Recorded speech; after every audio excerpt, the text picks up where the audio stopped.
In 2000, a 2-year-old boy in Louisiana started screaming in the middle of the night, every night. The same nightmare, a plane on fire, a cockpit he could not escape. The Japanese had shot him down. He named the aircraft carrier. He named the pilot who flew beside him. He named the battle. He was 2 years old. His parents were evangelical Christians who did not believe in reincarnation. His father spent years trying to prove his son wrong. He could not. Every detail checked out. The aircraft carrier was real. The pilot was real. The battle was real. The man, his son, claimed to have been died exactly as the boy described over Iwo Jima in 1945. That boy is one of over 2,500 children investigated by the University of Virginia School of Medicine. Children who remember lives they never lived. Children born with birthmarks that match the fatal wounds of strangers. Children who speak languages they have never heard. Tonight, we are going to follow every thread of evidence, from the filing cabinets of America's only reincarnation research program to the quantum physics that might explain how memory survives death, to the billion people on this planet who already know the answer. Have you lived before? If you enjoy our calm nighttime journeys, remember to like and subscribe. We highly encourage our community to discuss the video topics in the comments and react to other comments. It is the most fun when we share our thoughts. Now, let us begin. Tonight, we are going somewhere. Most documentaries will not take you, not into a hospital, not into a church, into a question. A question that 2,500 families have answered the same way. A question that a division of one of America's most prestigious medical schools has spent 60 years investigating. And that question is this: have you lived before? Over the next 2 hours, we are going to follow the evidence. We are going to meet a 2-year-old boy in Louisiana who screamed in the middle of the night because he was trapped in a burning cockpit over Iwo Jima. We are going to open a 2,268-page forensic study that compared children's birthmarks to autopsy photographs and found matches that no one can explain. We are going to sit inside the Division of Perceptual Studies at the University of Virginia and watch how scientists investigate the impossible. We are going to listen to people speak languages they have never learned. We are going to follow a Yale-trained psychiatrist who destroyed his own career by publishing what his patient told him under hypnosis. We are going to crack open your DNA and find your grandparents' nightmares written into the chemistry of your cells. We are going to travel across every continent and every era to find the same belief. From the Hindu wheel of samsara to the Tibetan monks who search for reincarnated masters, to the Druze communities of Lebanon, where past life memory is not extraordinary, it is ordinary. And we are going to confront the skeptics honestly, because the case against reincarnation is strong, and the case for it is stranger than you think. By the end, you will not have an answer. You will have something better. You will have the question itself, asked with the full weight of the evidence behind it. Chapter 1. The Boy Who Remembered Dying.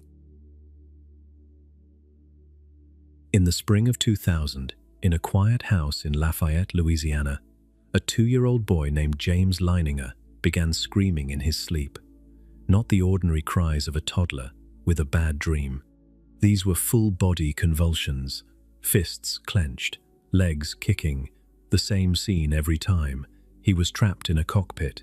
The plane was on fire. It was going down. And the Japanese had shot him. His mother, Andrea, would rush into his room and find him thrashing. She would hold him. She would tell him it was just a dream.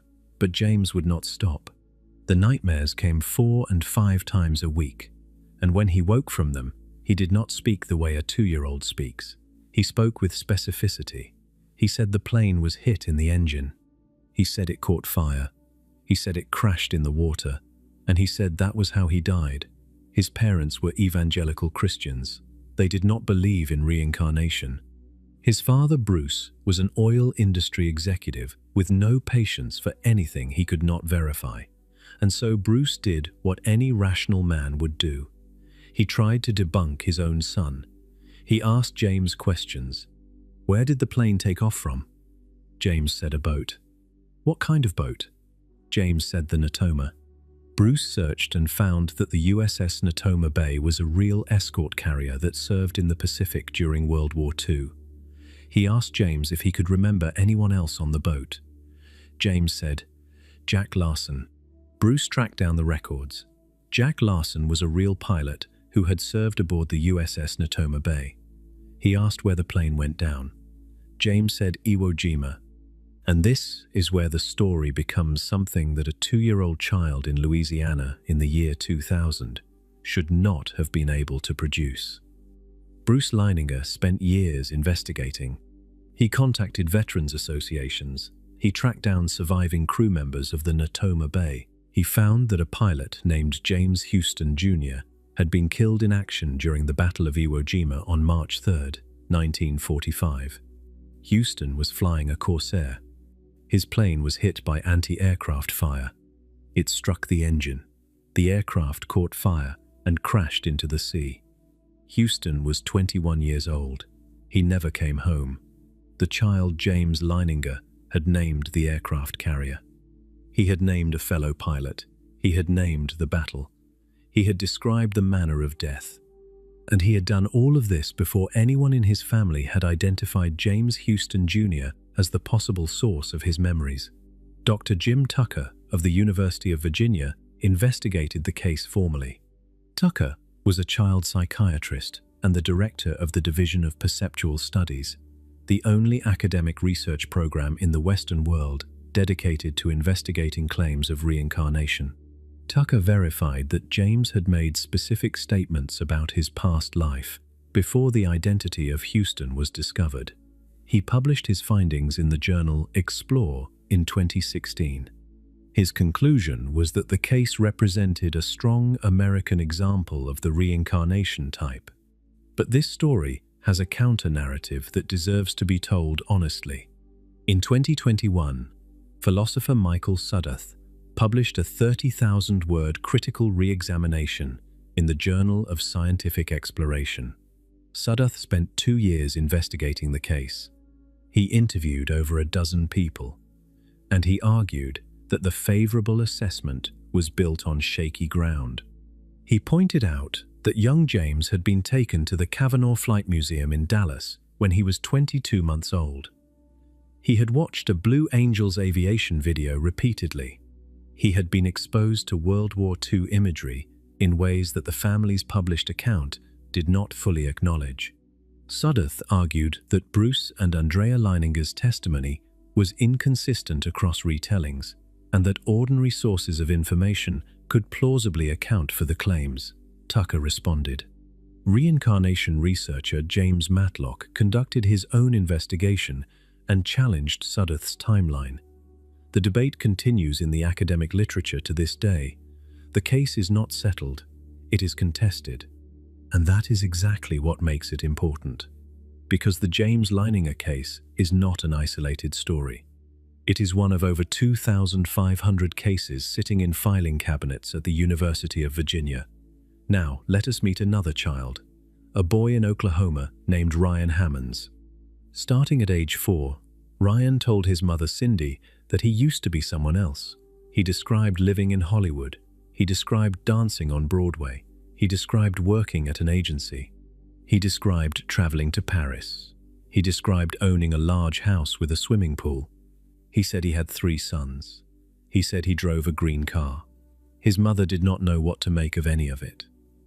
Then one day, paging through a library book about old Hollywood, Ryan pointed to a man in a black and white photograph from the 1930s and said, "That is me. I found me."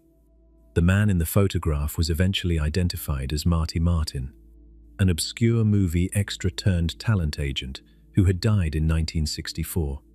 Martin was so minor a figure in Hollywood history that there was almost no public information about him. Ryan had provided 55 specific statements about the life of a man his family had never heard of. Tucker investigated. Of the statements that could be verified, the accuracy rate was remarkable. Martin had indeed worked in Hollywood.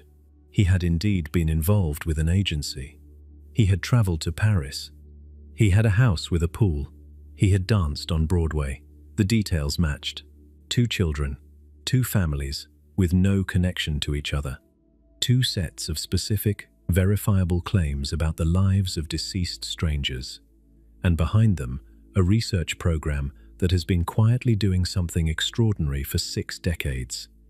Since 1967, the Division of Perceptual Studies at the University of Virginia School of Medicine has investigated over 2,500 cases of children who spontaneously report memories of previous lives.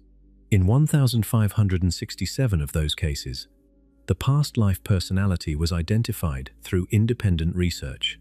In February 2025, Tucker published a new overview in the International Review of Psychiatry, confirming that in the strongest cases, children provided details strikingly accurate for a deceased individual, sometimes living at great distance from the child's family. The children begin speaking about a past life at an average age of 3. They stop by an average age of 7. Roughly 70% of the remembered lives ended in sudden or unexpected ways. The median interval between the death of the previous personality and the birth of the child is approximately 16 months. 90% return as the same gender. These are not random stories told by random children. These are statistical patterns emerging from the largest database of reincarnation cases in the world. But the most disturbing evidence in that database is not what these children said. It is what they were born with. Birthmarks. Physical marks that appear on their bodies in the exact locations where the person they claim to have been received their fatal wounds. Marks that were photographed, measured, and compared to autopsy records. And in case after case, they match. A birthmark is not a memory. It is not a story. It is not something a parent can teach a child. It is written in flesh. And it appears before the child ever speaks a word. Chapter 2.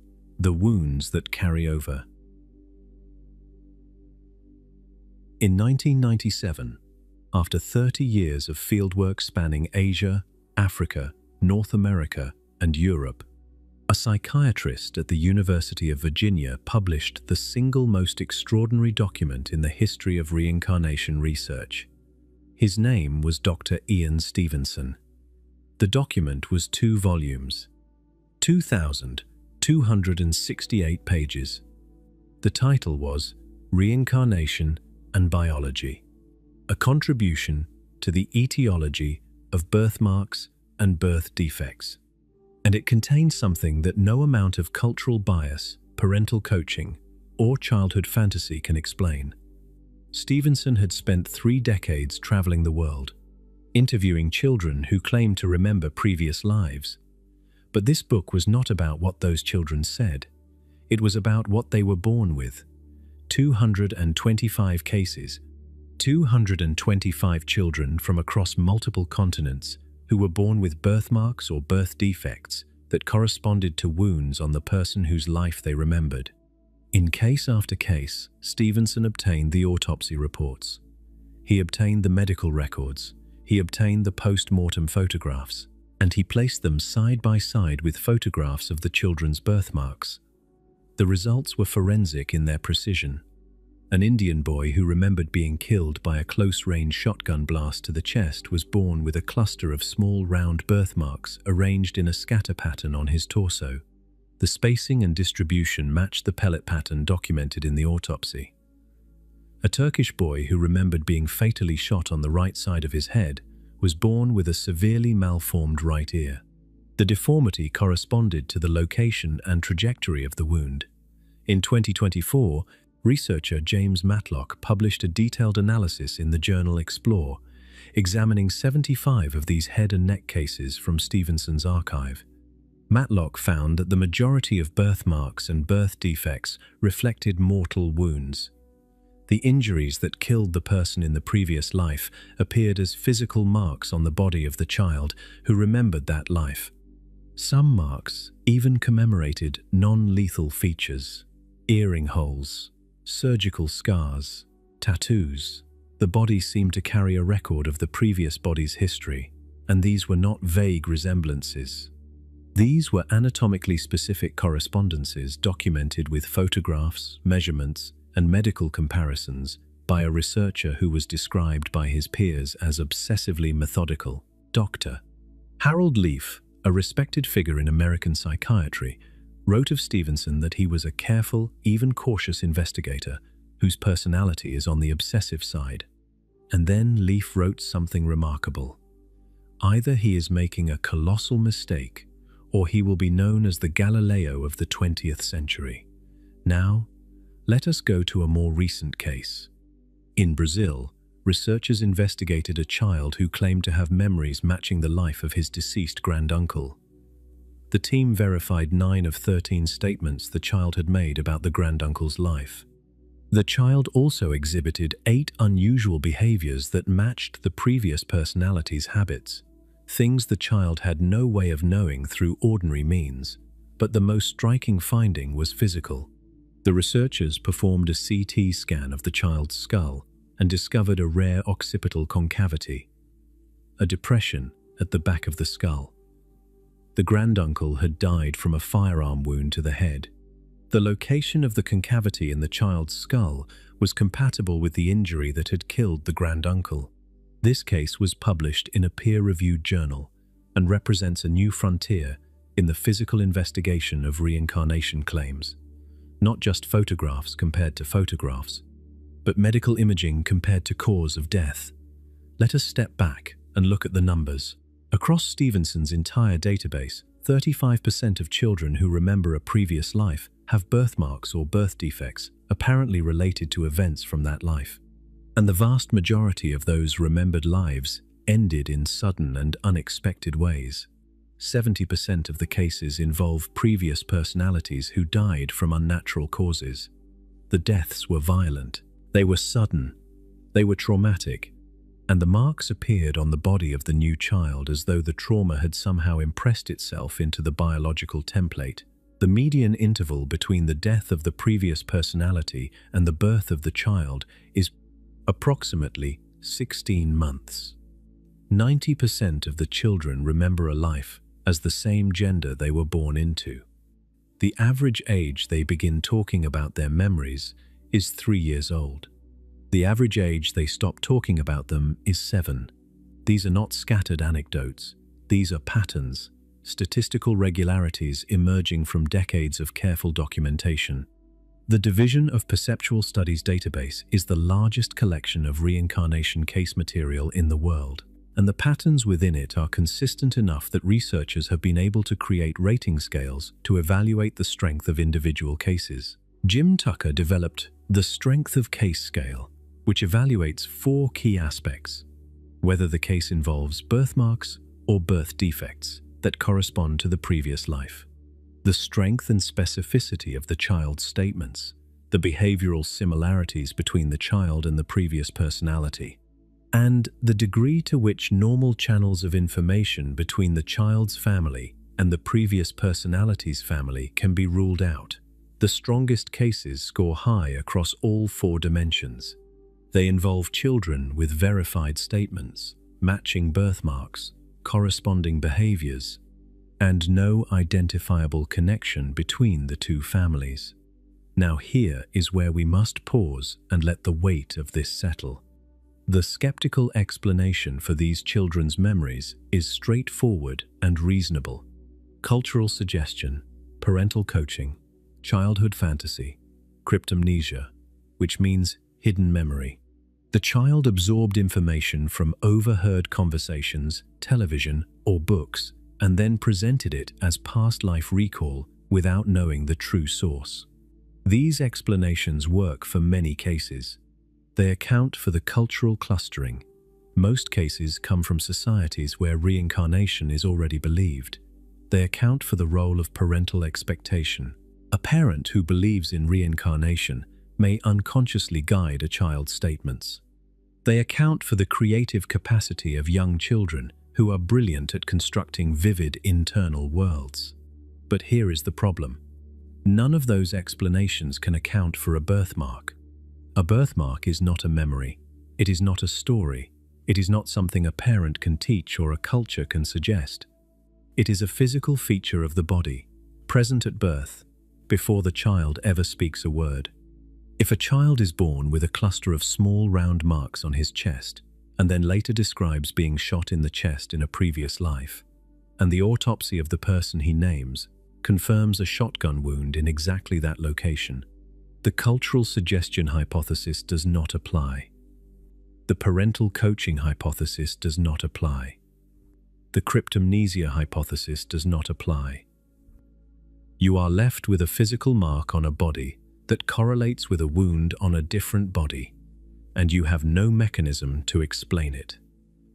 Unless memories are not the only thing that can cross the boundary of death, unless the body itself can carry forward a record, unless the wound follows the soul.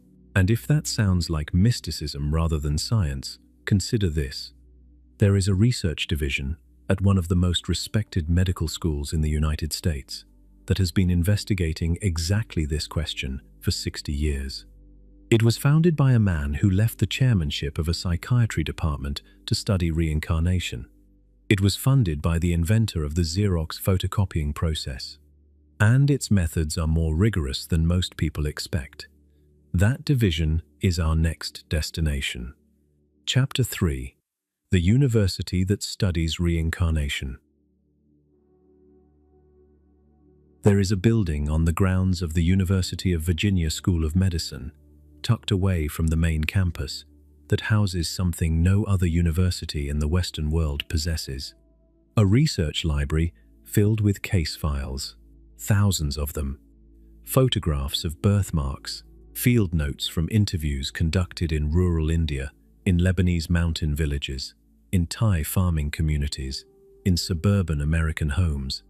There is even a display case containing objects collected by researchers during their travels, weapons used in the deaths that the children claim to remember. This is the division of Perceptual Studies. It sits within the Department of Psychiatry and Neurobehavioral Sciences, and since 1967, it has been quietly doing something that most scientists consider impossible: investigating claims of reincarnation with the same rigor that other researchers bring to clinical trials and epidemiological studies.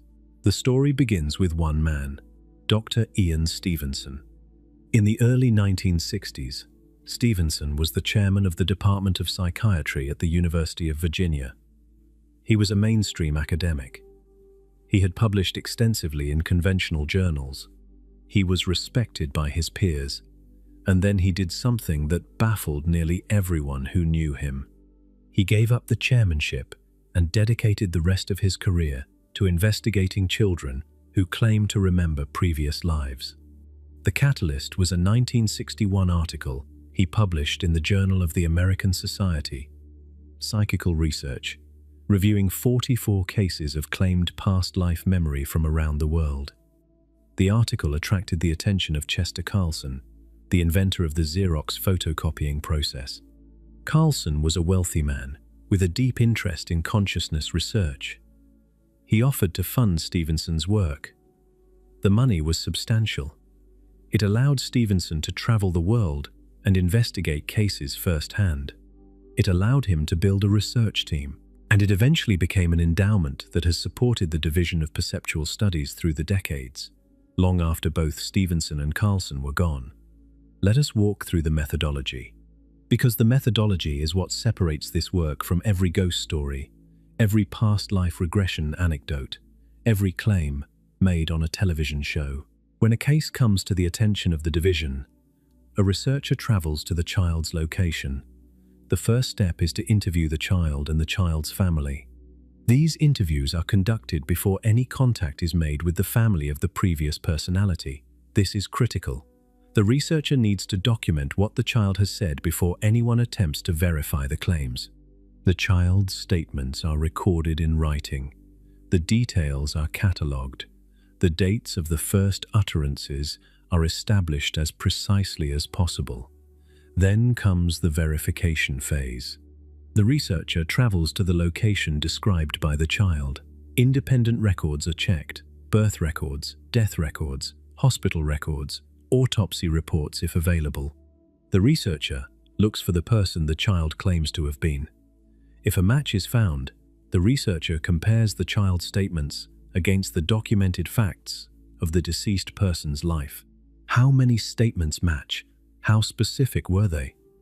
Could the child have obtained this information through any normal channel?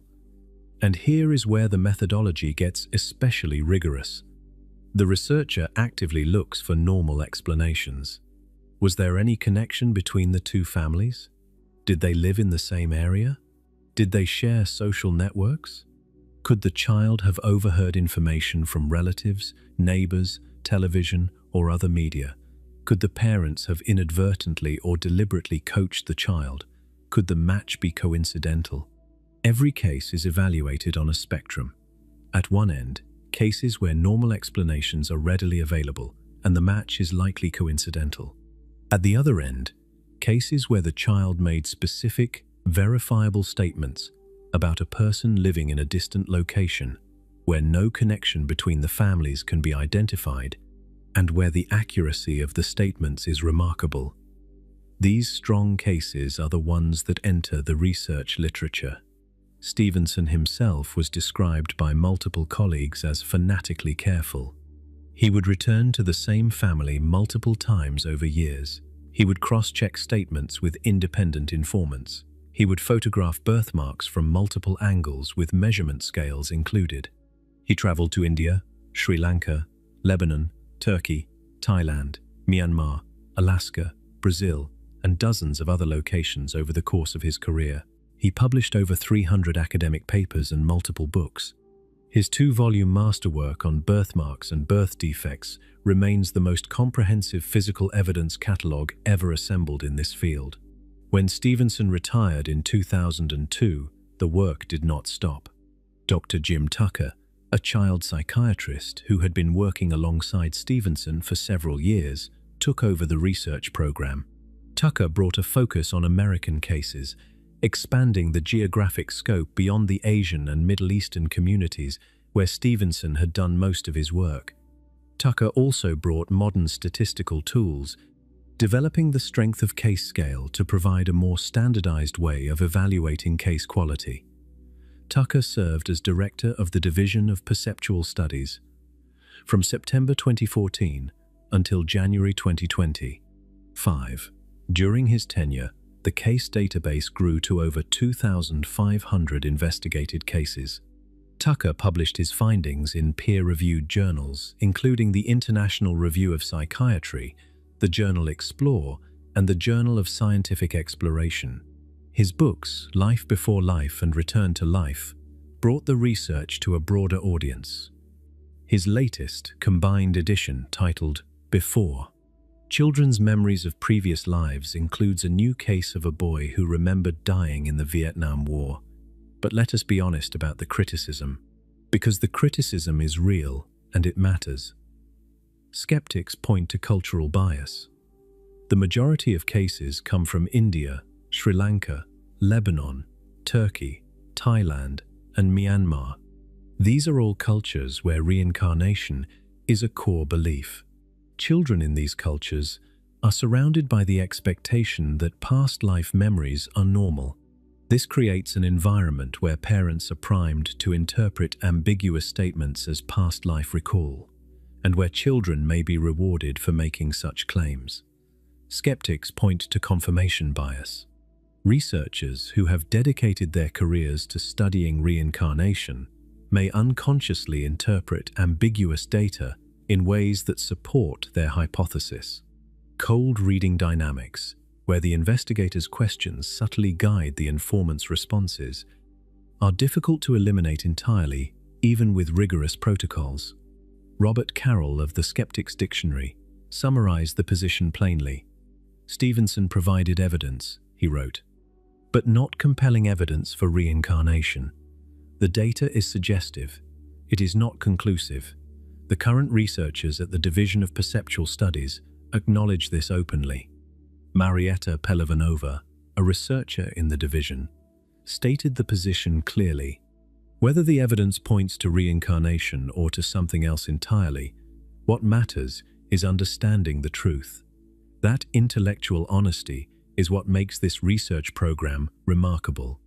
These are not true believers chasing confirmation. These are researchers who have spent decades building the most careful case they can, submitting it to peer review and inviting critique. And the critique is vigorous. The debate is ongoing. The question is open. But there is one type of evidence in the archive that even the most committed skeptics struggle to explain away. Not memories, not birthmarks. Something far stranger. Children who, without any training, any exposure, any opportunity to learn, begin speaking in a language they have never heard. A language that belonged to the person they claim to have been. It is called xenoglossy, and it should be impossible. Chapter 4. Speaking in tongues you never learned. The word was coined by a French physiologist named Charles Richet in the early 20th century. Xenoglossy, from the Greek xenos, meaning foreign, and glossa, meaning tongue. It refers to the ability to speak or understand a language that has not been learned through any normal means. No classes, no exposure, no immersion, no family connection. A person opens their mouth, and out comes a language they should not know.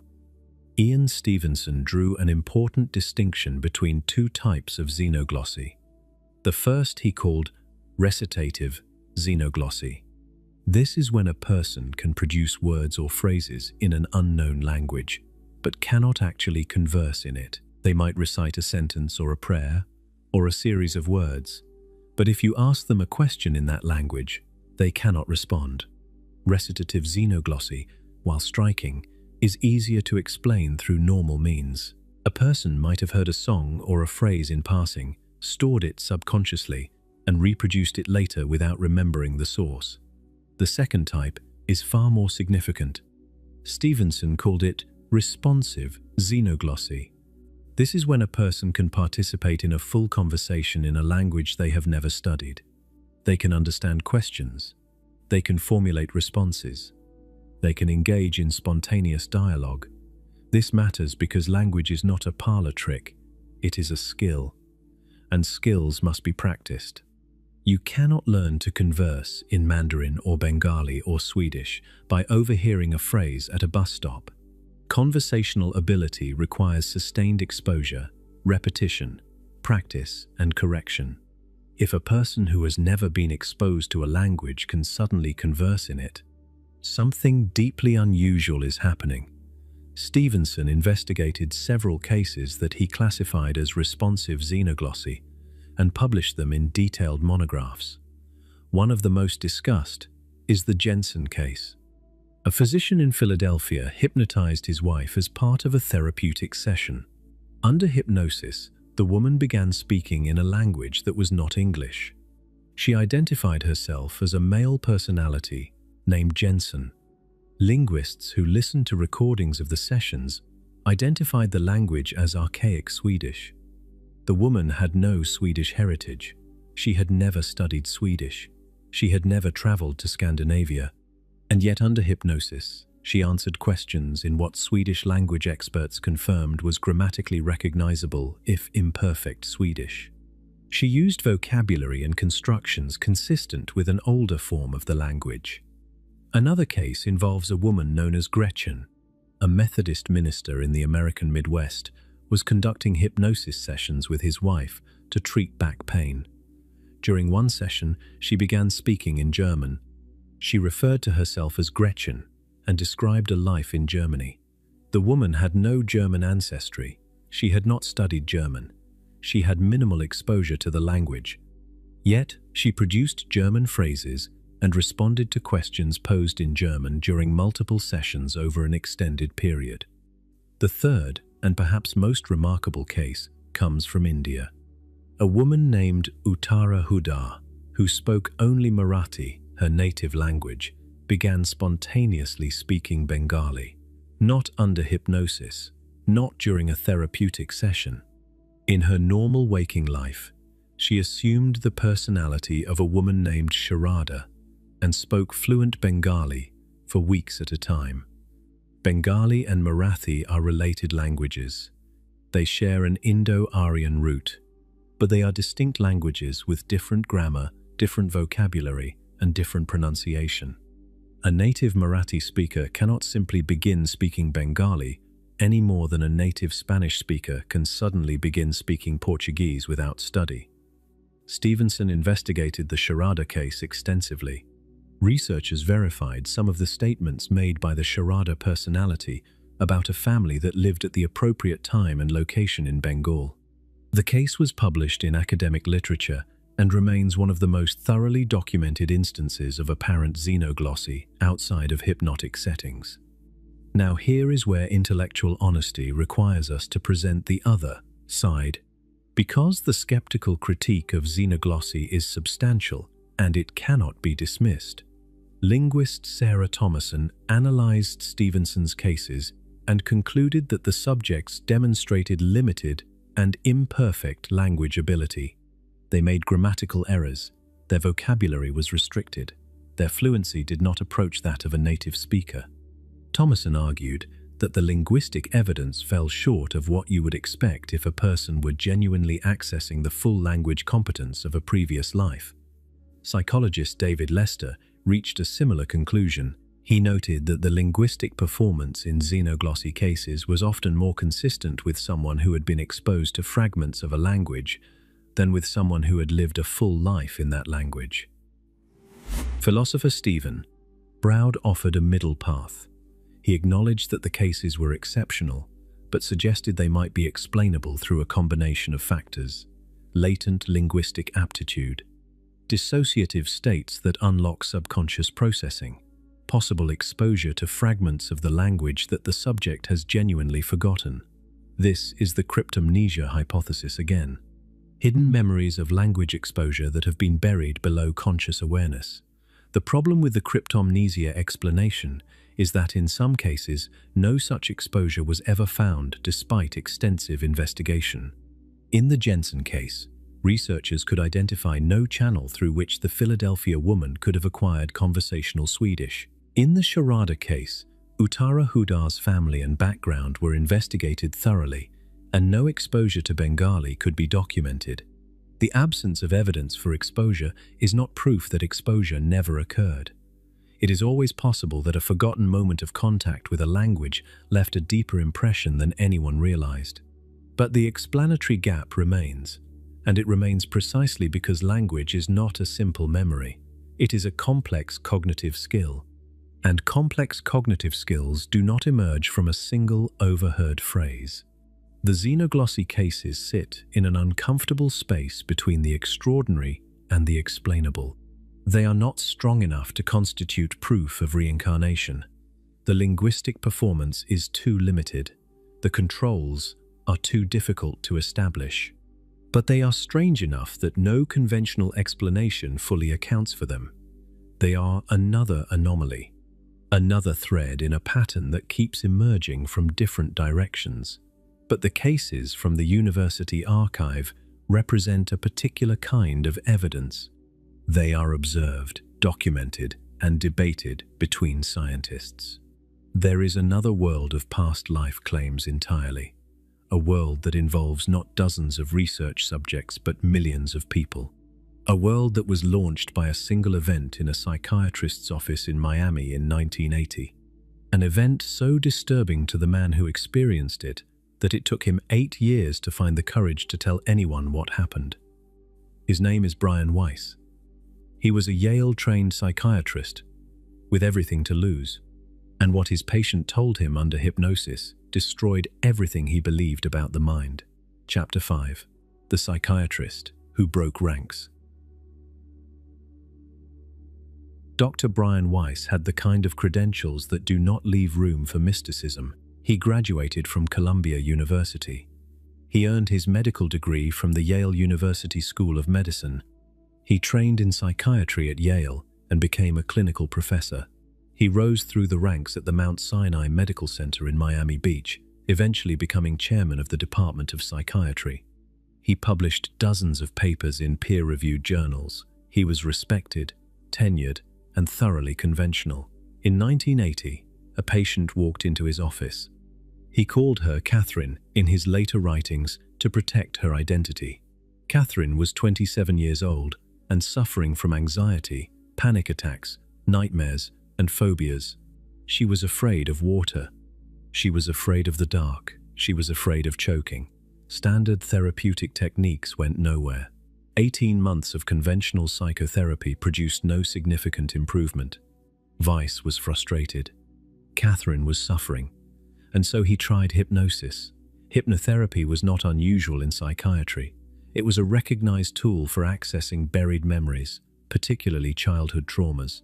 Weiss put Catherine under and asked her to go back to the time when her symptoms began. He expected her to regress to childhood. She went somewhere else entirely. Catherine began describing a scene that was not from her life. She was in a different body, a different time, a different place. She described details of an ancient setting. Clothing, architecture, the feeling of sand underfoot. She was not Catherine anymore. She was someone else. And over the course of multiple sessions, she described not one previous life, but dozens. 86 lifetimes in total, different genders, different centuries, different continents. Weiss was shaken but skeptical.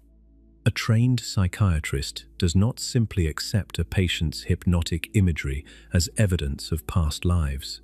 The subconscious mind produces vivid material all the time: dreams, fantasies, narratives drawn from fragments of forgotten experience. He assumed the material was symbolic. He assumed it would eventually resolve into a comprehensible psychological pattern. And then something happened that he could not explain. During one session, Catherine entered a state that felt different from the past life regressions. She began speaking in a voice that did not sound like her own. She said she was with his father. She described Weiss's father, who had died years earlier. She used his father's Hebrew name, a name that was not in any medical record, that was not in any file, that could not have been researched by a patient with no knowledge of Weiss's personal life. And then she mentioned his son. Weiss had lost an infant son to a rare heart condition. The baby had lived only 23 days. Catherine spoke of the child's connection to the father. She described details that Weiss had never shared with anyone outside his family. Weiss sat in his chair and felt the architecture of his worldview crumble. He did not publish anything immediately. He could not. The implications were too enormous. The professional risk was too great. He sat with the experience for 8 years. He treated more patients. He replicated the regression protocol. And in 1988, he published Many Lives, Many Masters. The book became a global phenomenon. Millions of copies sold. Translations in dozens of languages. Weiss appeared on The Oprah Winfrey Show, on CNN, on Larry King Live. He conducted workshops with thousands of participants around the world. He trained other therapists in past life regression techniques. He became the most publicly visible advocate for reincarnation in the Western world. The professional consequences were severe. Colleagues distanced themselves. Mainstream psychiatry dismissed him. The academic career he had spent decades building was effectively over. Weiss had crossed a line that the medical establishment does not forgive, and he was not alone. Around the same time, another practitioner was developing a parallel body of work that would reach an even more ambitious conclusion. Dr. Michael Newton was a certified master hypnotherapist with a doctorate in counseling psychology. Over the course of approximately 35 years, Newton claimed to have regressed around 7,000 clients. But Newton did not stop at past lives. He took his subjects further, into the space between lives. Newton called it the life between lives. Under deep hypnosis, his clients described leaving the body after death and entering what they consistently characterized as a spiritual realm. They described soul groups, collections of beings who travel through lifetimes together, taking on different roles in each incarnation. They described spirit guides, entities that provide counsel and direction between lives. They described something Newton called the life selection process, a stage where souls reviewed their previous life, analyzed what they had learned, and chose the circumstances of their next incarnation. They described council chambers where wise beings evaluated their progress. The remarkable feature of Newton's work was the consistency. Client after client, across decades, described the same basic architecture of the afterlife, the same sequence, the same landmarks, the same emotional tone. Newton published his findings in Journey of Souls in 1994 and Destiny of Souls in 2000. The book sold over 1 million copies.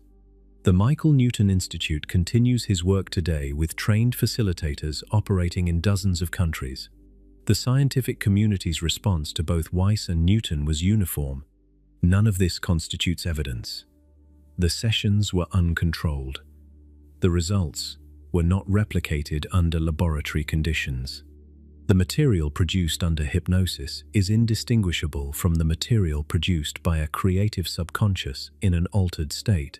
The consistency of Newton's clients' reports might reflect the consistency of the hypnotic framework itself.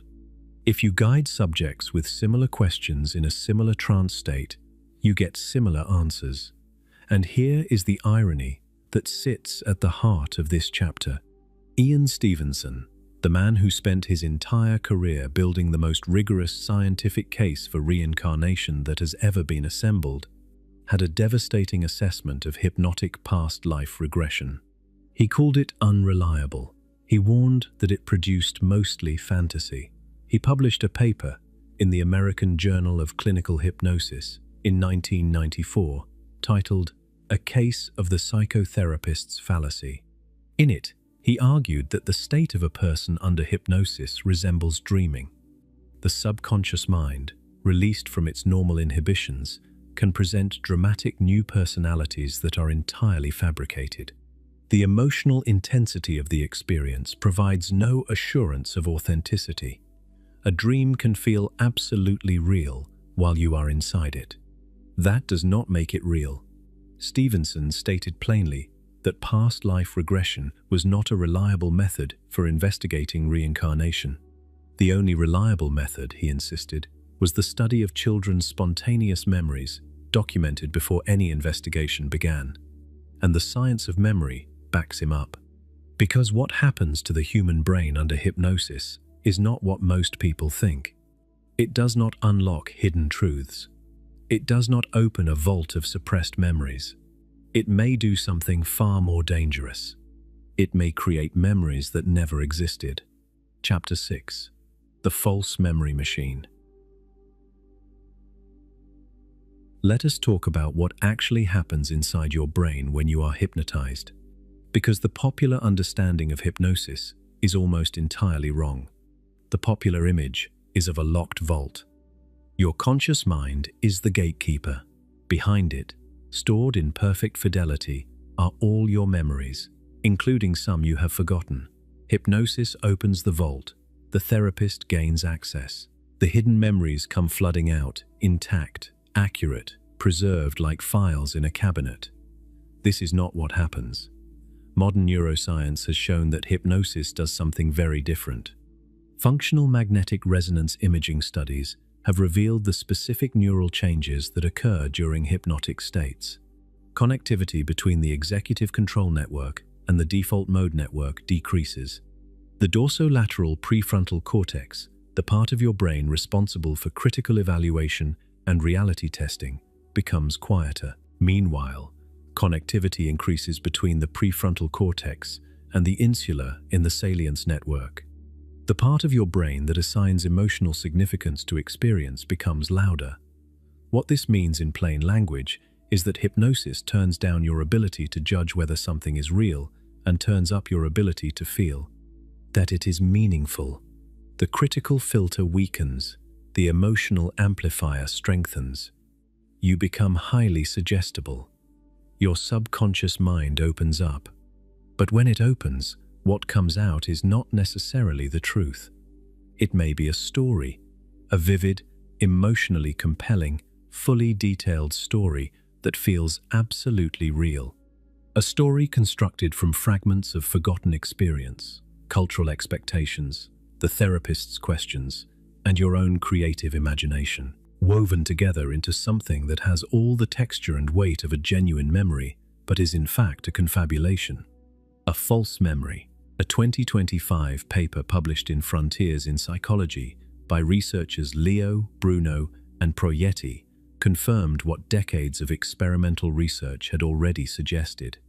Hypnosis may induce false memories rather than recover forgotten ones. The implications for therapy and legal proceedings are serious. People under hypnosis can generate detailed, confident, emotionally charged memories of events that never occurred, and they believe them completely. Their sincerity is not in question. Their accuracy is. This is not a new discovery. The history of past life regression is littered with cases that initially seemed extraordinary and then collapsed under scrutiny. The most famous is the case of Bridie Murphy, which launched the entire modern past life regression movement. And its unraveling is a cautionary tale. In 1952, an amateur hypnotist named Maury Bernstein put a housewife from Colorado named Virginia Tighe into a trance. Under hypnosis, Tighe assumed the personality of a woman she called Bridie Murphy. She spoke with an accent that listeners described as Irish. She described life in 19th century Ireland with what seemed like remarkable specificity. She mentioned street names. She described customs.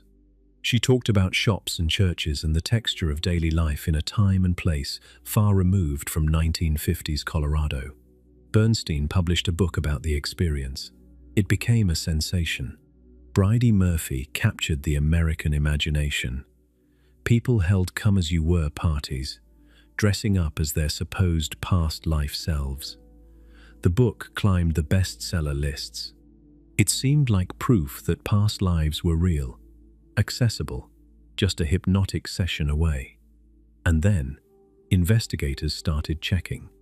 They could find no records in Ireland matching the specific details Bridie Murphy had provided. No birth certificate, no marriage certificate, no death certificate. No records of the streets and shops she described. The specifics did not check out. But what did check out was something else entirely. Investigators discovered that a woman named Bridie Murphy Corkell had lived across the street from Virginia Tighe during her childhood. Tighe had grown up near an Irish immigrant family whose stories and accents and cultural details had been absorbed by a young girl's mind and stored below the surface of conscious memory. Under hypnosis, those fragments had been reassembled into a coherent personality, the name, the accent, the cultural details, all of it traceable to real experiences in Virginia Tighe's own childhood, none of it traceable to a previous life in Ireland. This is cryptomnesia, hidden memory, information absorbed subconsciously, forgotten by the conscious mind, and then retrieved under altered conditions, in a form that feels new and foreign, but is actually a reconstruction of genuinely experienced material. The person is not lying. They genuinely do not remember the original source. The memory feels like it belongs to someone else. It feels like it comes from another life. But it comes from this one. Ian Stevenson understood this danger. He lived through the Bridie Murphy era. He watched the enthusiasm. He watched the collapse. And he drew a sharp line in the sand. Past life regression, he wrote, is not a reliable method for investigating reincarnation. The only reliable data comes from the spontaneous memories of young children who have not yet been hypnotized, coached, or led. In his 1994 paper for the American Journal of Clinical Hypnosis, Stevenson laid out the case with characteristic precision. He argued that the content produced during hypnotic regression should be treated with the same skepticism as the content of dreams. The material may contain real elements. It may contain emotionally significant themes, but it cannot be taken at face value as a record of actual events. The emotional intensity of the experience, he stressed, provides no assurance of authenticity. People weep during hypnotic regressions. They tremble. They experience what feels like genuine grief and terror and joy. None of that means the experiences they are describing actually happened. This is critical because it draws a bright line through the middle of the reincarnation landscape. On one side sits the work of the Division of Perceptual Studies, careful, methodical, documented before verification, submitted to peer review, open to critique. On the other side sits the popular past life regression movement, millions of participants, powerful emotional experiences, therapeutic benefits that many people sincerely attest to, but no controlled evidence, no verification protocols, no way to distinguish genuine memory from fabrication. Brian Weiss's experience with Catherine may have been personally transformative. Michael Newton's clients may have described a consistent afterlife architecture, but without the controls that Stevenson and Tucker applied to their children's cases, there is no way to know whether these experiences reflect something real or something the brain constructed in a hypnotic state. So if hypnosis is unreliable and children's spontaneous memories are the gold standard, then the question becomes this: how do children carry memories across the boundary between one life and the next? Is it truly the soul returning, or could biology itself be the carrier?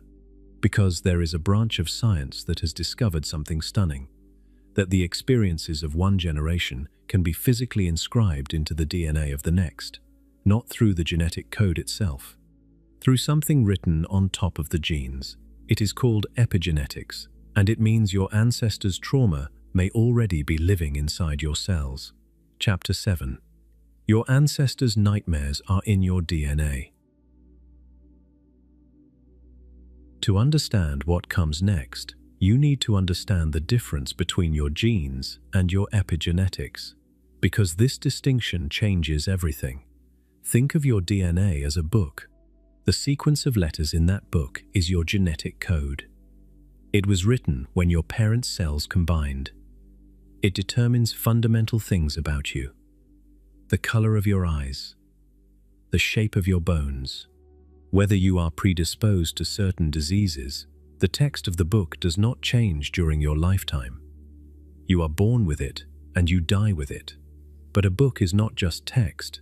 A book has formatting: bold, italic, underline, sections that are highlighted, paragraphs that are crossed out. The formatting does not change the words. It changes which words get read and which get ignored. It changes the emphasis. It changes the meaning. Epigenetics is the formatting. Chemical tags called methyl groups attach to your genes and alter their expression without changing the underlying code. When a methyl group attaches to a gene, it can silence that gene, turn it off. The gene is still there, the code is still intact. But the cell behaves as though the gene does not exist. When the methyl group is removed, the gene reactivates. The same DNA produces different outcomes depending on which genes are turned on and which are turned off. What controls the formatting? Environment, diet, stress, toxins, and critically, experience. What happens to you during your lifetime changes the epigenetic formatting of your genes. And here is the part that overturned one of the central assumptions of modern biology. Those changes can be inherited. They can pass from parent to child. Not through a mutation in the DNA sequence, through the chemical tags written on top of the sequence. This is transgenerational epigenetic inheritance, and it means that your biology carries a record of what your parents and grandparents experienced. The research that brought this into sharp focus came from Dr. Rachel Yehuda at the Mount Sinai School of Medicine in New York. Yehuda had spent decades studying the biological roots of post-traumatic stress disorder. She worked with combat veterans and with survivors of the Holocaust. In the 1990s, her lab made a discovery that changed the direction of her career. Adult children of Holocaust survivors had abnormally low levels of cortisol, the primary stress hormone. This was surprising because you might expect the children of traumatized parents to have elevated cortisol, more stress hormone, but the pattern was reversed. Yehuda's team dug deeper. They examined a gene called FKBP5. This gene encodes a protein involved in regulating the stress response system. Specifically, it modulates how the body responds to cortisol. The team found that Holocaust survivors had altered methylation of the FKBP5 gene. The chemical formatting of this stress gene had been changed by their traumatic experience, and the alteration was not confined to the survivors themselves. Their children, who had been born after the war, who had never experienced the camps, who had grown up in safety, showed methylation changes at the same genetic location. The pattern was striking. Holocaust survivors showed approximately 10% higher methylation at a specific site on the FKBP5 gene compared to control subjects. Their adult children showed approximately 7.7% lower methylation at the same site. The direction was reversed between generations. The location was identical. Something about the parents' trauma had been written into the children's biology. In 2025, a study published in Scientific Reports extended this finding further. Researchers examined third and fourth generation descendants of Holocaust survivors, 371 participants. 186 of them were grandchildren and great-grandchildren of survivors. The team performed DNA methylation analysis of saliva samples and found distinct patterns. The descendants showed methylation changes associated with stronger activation of the hypothalamic pituitary adrenal axis, the central stress response system of the body. They also showed methylation patterns linked to greater oxytocin system engagement, meaning enhanced social bonding and emotional regulation. The trauma of the Holocaust appeared to have triggered a dual biological response that persisted across multiple generations, increased vigilance against threats, and increased capacity for social connection as a survival strategy. The researchers described it as an evolutionary message. In the aftermath of catastrophic threat, survival depends not on self-sufficiency, but on seeking safety in numbers. This is not a metaphor. This is measurable chemistry. DNA methylation patterns in the saliva of people born 60 or 70 years after the Holocaust, carrying biological signatures of an event they never experienced. But it is not just humans. In 2014, researchers Brian Dias and Kerry Ressler at Emory University conducted an experiment with mice that became one of the most cited studies in the field of epigenetics. They conditioned male mice to fear the smell of acetophenone. This is a chemical compound with a scent similar to cherry blossoms. The conditioning was classical. Expose the mouse to the smell. Deliver a mild electric shock. Repeat. The mouse learns to fear the smell. Then they bred those mice. The offspring had never been exposed to acetophenone. They had never experienced a shock. They had been raised in a completely normal environment. And yet when exposed to the cherry blossom scent for the first time, they showed a heightened startle response. They were hypersensitive to a smell they had never encountered. The researchers then bred a third generation, the grandchildren of the original conditioned mice. Same result. Heightened sensitivity to acetophenone across 3 generations. The mechanism was epigenetic. The M71 olfactory receptor gene, which codes for the receptor that detects acetophenone, was demethylated in the sperm of the conditioned mice. The chemical formatting of this gene had been altered by the fear conditioning, and that altered formatting was passed down through the germline, a specific, measurable, biologically inherited fear, a phobia transmitted through DNA modification without any learning whatsoever. Now here is where this bridges from biology to the question we have been asking all night. If a phobia can be inherited epigenetically from a parent, if a mouse can be born afraid of a smell its father was conditioned to fear, can epigenetics explain the children in Ian Stevenson's database? Consider the pattern. In a detailed analysis of 387 cases, Stevenson found that 36% of the children showed phobias related to the mode of death from the life they claimed to remember. A child who remembered drowning was terrified of water. A child who remembered being shot had an intense fear of loud noises. A child who remembered dying in a fire could not stand being near flames. And in many cases, these phobias appeared before the children ever spoke about their past life memories. The fear came first. The story came later. If these children were related to the person they claimed to have been, epigenetic inheritance would be a compelling explanation. Traumatic death alters the methylation of stress-related genes. The altered methylation passes to offspring. The child inherits a phobia without inheriting the memory. This is exactly what the mouse experiment demonstrates. But here is the problem. In many of Stevenson's cases, the child and the previous personality are not related. They are strangers, different families, different regions, sometimes different countries. Epigenetic inheritance requires a biological connection between generations. If the child has no genetic link to the person whose life they remember, epigenetics cannot explain the phobia.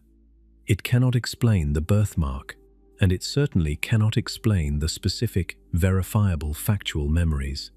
So we are left with two possibilities. Either reincarnation cases are a complex interaction of cultural suggestion, coincidence, hidden information channels, and ordinary biological inheritance, all converging to create the appearance of something extraordinary.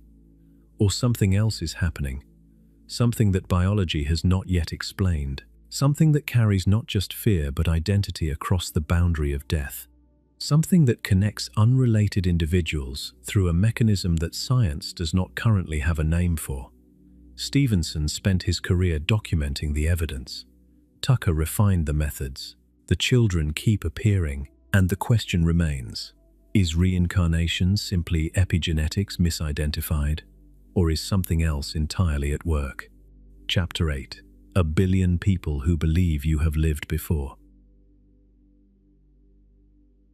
We have spent the first half of this documentary in laboratories and filing cabinets, in university offices and hypnosis clinics, in the language of case studies and methylation patterns and peer-reviewed journals.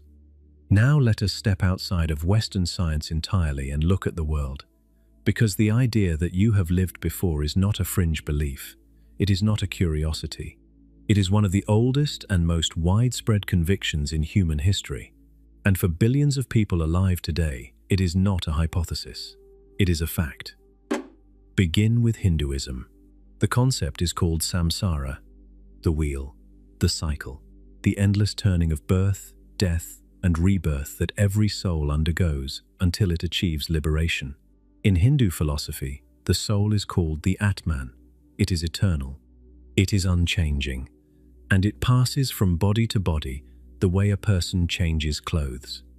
The Bhagavad Gita, one of the most sacred texts in Hinduism, puts it plainly. As a person casts off worn-out garments and puts on new ones, so the embodied soul casts off worn-out bodies and enters new ones. The Atman does not die when the body dies. It moves on. It finds a new vessel, and the condition of that new vessel is determined by karma, the accumulated moral weight of everything the soul has done across all its lifetimes. Good actions produce good karma. Harmful actions produce bad karma. The balance determines the circumstances of the next birth.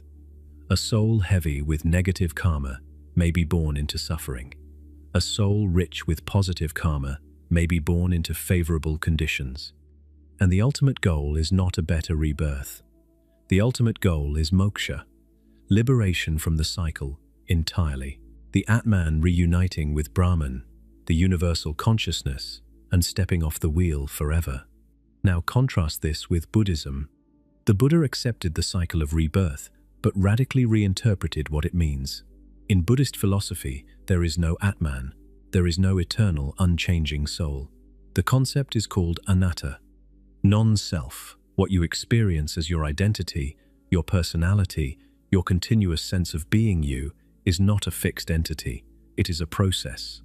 A flowing stream of consciousness, constantly changing, moment to moment. So what gets reborn? Not a soul, a stream. The Buddhist metaphor is a flame passing from one candle to the next. The first candle lights the second. The flame continues, but the candle is different. The fire is not the same fire. It is caused by the previous flame, shaped by it, but it is new.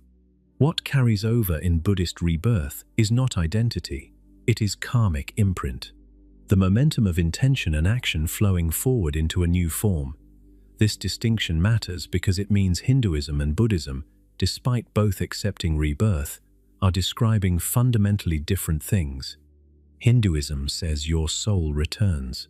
Buddhism says there is no soul to return. Something continues, yes, but it is not you, not in the way you think of yourself. This is a profound philosophical difference that often gets lost when Western audiences lump all Eastern reincarnation beliefs together. But both traditions agree on the essential point. Something carries forward across the boundary of death, and that something is shaped by how you live. Now, let us travel to a community where reincarnation is not a philosophical abstraction. It is a daily reality. The Druze. The Druze are an ethno-religious community numbering roughly 1 million people, concentrated primarily in Lebanon, Syria, and Israel. Their faith originated as an offshoot of Ismaili Islam in the 11th century and developed into a distinct and highly secretive religion with its own theological system. Central to Druze belief is the concept of takamus, which translates roughly as reincarnation. But for the Druze, this is not a matter of faith. It is a matter of lived experience. In Druze theology, the soul transfers immediately at death to a newborn. There is no waiting period. There is no spiritual realm between lives. The moment one body dies, the soul enters another. And critically, it always remains human.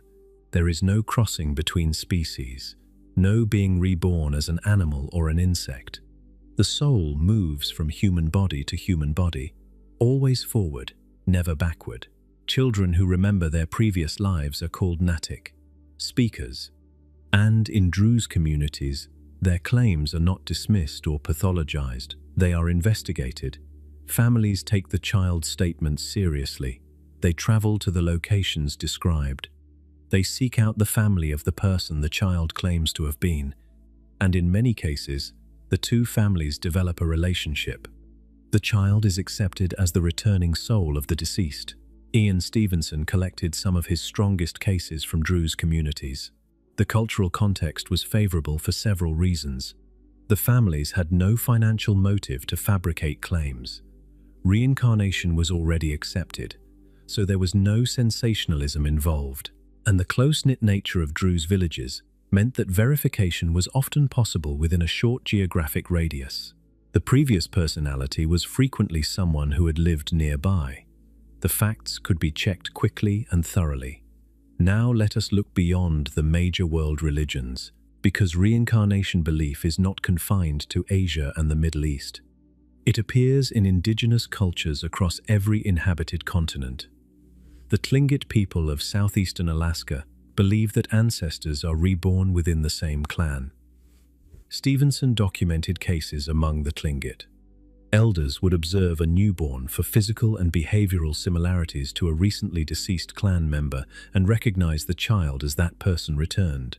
In West Africa, the Igbo people of Nigeria hold that ancestors are reborn through their descendants. The Yoruba tradition includes the concept of akudaya, describing the return of a recently deceased person as a new child within the family. In many West African cultures, specific names are given to children believed to be reincarnated ancestors, and the phenomenon is treated as routine rather than remarkable. Among Aboriginal Australians, the oldest continuous cultures on the planet, traditions describe the spirit returning to the dreaming. The relationship between the living, the dead, and the land is understood as cyclical. Stories passed down through tens of thousands of years describe souls moving between the physical world and the spiritual realm in patterns that parallel the concept of reincarnation. Though the framework is distinctly different from any Asian tradition, and this is not confined to non-Western cultures. A 2024 Pew Research Center survey spanning 36 countries and over 50,000 adults produced striking results. In sub-Saharan Africa, more than half of Christians in Kenya, Nigeria, and Ghana reported believing in reincarnation. This despite the fact that reincarnation is not part of mainstream Christian doctrine. In the United States, a 2018 Pew survey found that 33% of Americans believe in reincarnation, 1 in 3. Across the global survey, reincarnation belief appeared in nearly every country examined, cutting across religious boundaries. And younger adults were consistently more likely to believe than older adults, suggesting the trend is growing. Reincarnation is not an Eastern curiosity. It may be humanity's oldest and most universal spiritual conviction. It appears on every continent. It appears in every era. It appears in cultures that had no contact with each other and no shared religious tradition. The details vary, the frameworks differ, the theological implications diverge dramatically. But the core intuition is the same. Something survives, something returns, something continues. And one tradition took that intuition further than any other. They did not just believe in reincarnation. They built an entire political and religious system around it, a system for identifying specific reincarnated individuals and placing them in positions of enormous power. They developed tests, they developed protocols. They built a civilization around the idea that enlightened beings choose where and when to be reborn. And the most famous example is being fought over right now, in a struggle between the world's most populous country and a 90-year-old monk in exile. Chapter 9. Choosing Your Next Life. The Tulku System. In Tibetan Buddhism, death is not an ending. It is a transition. And, for certain exceptional beings, it is a choice about where to go next, when to return, and what body to inhabit. These beings are called tulkus. The word translates roughly as transformation body. A tulku is a high lama, a spiritual master who has achieved such a level of realization that they can consciously direct their own rebirth. They do not spin helplessly through the cycle of samsara like ordinary beings. They choose. They return deliberately, life after life, to continue their spiritual work, to teach, to guide, to serve. The Tulku system is one of the most remarkable institutions in the history of religion. It has been operating continuously since the 13th century. It is the mechanism by which Tibetan Buddhism ensures the continuity of its spiritual leadership. And the process by which a reincarnated master is identified is as elaborate and specific as any forensic investigation. When a High Lama dies, the search begins. Senior monks consult oracles. They interpret dreams. They analyze omens. Which direction did the smoke blow from the cremation fire? Which direction was the body facing when it was found? Did a nearby lake show visions? Did unusual natural phenomena occur? Was a particular fungus observed growing in a specific direction at the shrine? These signs are compiled and interpreted to generate a geographic direction. Search parties are dispatched. They travel to the regions indicated by the omens. They look for recently born children, usually boys, in the areas suggested by the visions. And when candidate children are identified, the testing begins. The tests are designed to determine whether the child genuinely carries the consciousness of the deceased Lama. The most common method involves presenting the child with objects. A collection of items is placed before the child. Some belonged to the previous Lama, others are similar but are decoys. The child, who correctly identifies the personal possessions of the deceased master, selecting them from among the imitations, is considered a strong candidate for recognition. But the tests go further. Monks observe the child's behavior. Does the child show familiarity with people the previous Lama knew? Does the child exhibit personality traits consistent with the deceased master? Does the child recognize specific locations associated with the previous Lama's life? The evaluation is holistic. It considers the totality of the evidence. And the final decision is made by an authoritative Lama, usually in consultation with senior religious figures. The most famous example of this process is the identification of the 14th Dalai Lama. The 13th Dalai Lama died in December 1933. In the months that followed, the search for his reincarnation began. The signs were carefully recorded. The body of the 13th Dalai Lama had been placed facing south after death. It was found that the head had turned to the east. A star-shaped fungus appeared on the northeast side of the wooden pillar of the shrine where the body rested. Senior monks traveled to the oracle lake Lamo Latso in central Tibet. Looking into the sacred waters, the regent saw a vision. He saw 3 Tibetan letters. He saw a monastery with a jade green and gold roof. And he saw a small house nearby with turquoise tiles. The search party traveled northeast to the province of Amdo, following the direction indicated by the signs. They arrived at a village called Taktsa. There they found a monastery with a jade green and gold roof, and near it, a small house with turquoise tiles. Inside lived a 2-year-old boy named Lamo Dondup. One of the monks on the search party disguised himself as a servant. He wore ordinary clothes and carried a rosary that had belonged to the 13th Dalai Lama around his neck. The boy approached the disguised monk, apparently recognized him, and asked for the rosary beads. When shown a collection of objects, some belonging to the previous Dalai Lama and some not, the boy selected the correct items. He passed every test.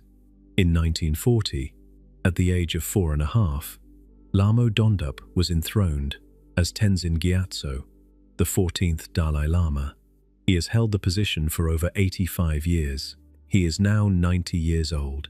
And the question of what happens when he dies has become one of the most consequential geopolitical issues in Asia, because the Chinese government wants to control who the next Dalai Lama will be. And the Dalai Lama has said no. In 2007, the State Administration for Religious Affairs of the People's Republic of China issued what has been called Order Number 5, the management measures for the reincarnation of living Buddhas in Tibetan Buddhism. This regulation asserts that all reincarnations of Tibetan Buddhist lamas must be approved by the Chinese government. The recognition of a reincarnated master requires application through official channels, review by local government authorities, and final approval at the provincial or national level, depending on the importance of the Lama in question. The Chinese government had already demonstrated its willingness to intervene directly in the tulku system. In 1995, the Dalai Lama identified a 6-year-old boy named Gedhun Chuekyi Nyima as the reincarnation of the Panchen Lama, the second most important spiritual leader in Tibetan Buddhism. Within days, the boy and his family disappeared into Chinese custody. They have not been seen in public since. The boy, who would now be in his mid-30s, is sometimes called the youngest political prisoner in the world. The Chinese government installed a different child as their chosen Panchen Lama, a candidate who is widely rejected by Tibetans. In September 2024, China hosted a conference in Lanzhou specifically focused on the policies and regulations governing the reincarnation of Tibetan Buddhist leaders. Approximately 50 participants attended, including high-ranking Tibetan lamas affiliated with the state-controlled Buddhist Association of China and Chinese government experts. The authorities reiterated that all reincarnations must follow the Golden Urn method, a selection procedure that grants the Chinese government the final say in recognizing reincarnated masters.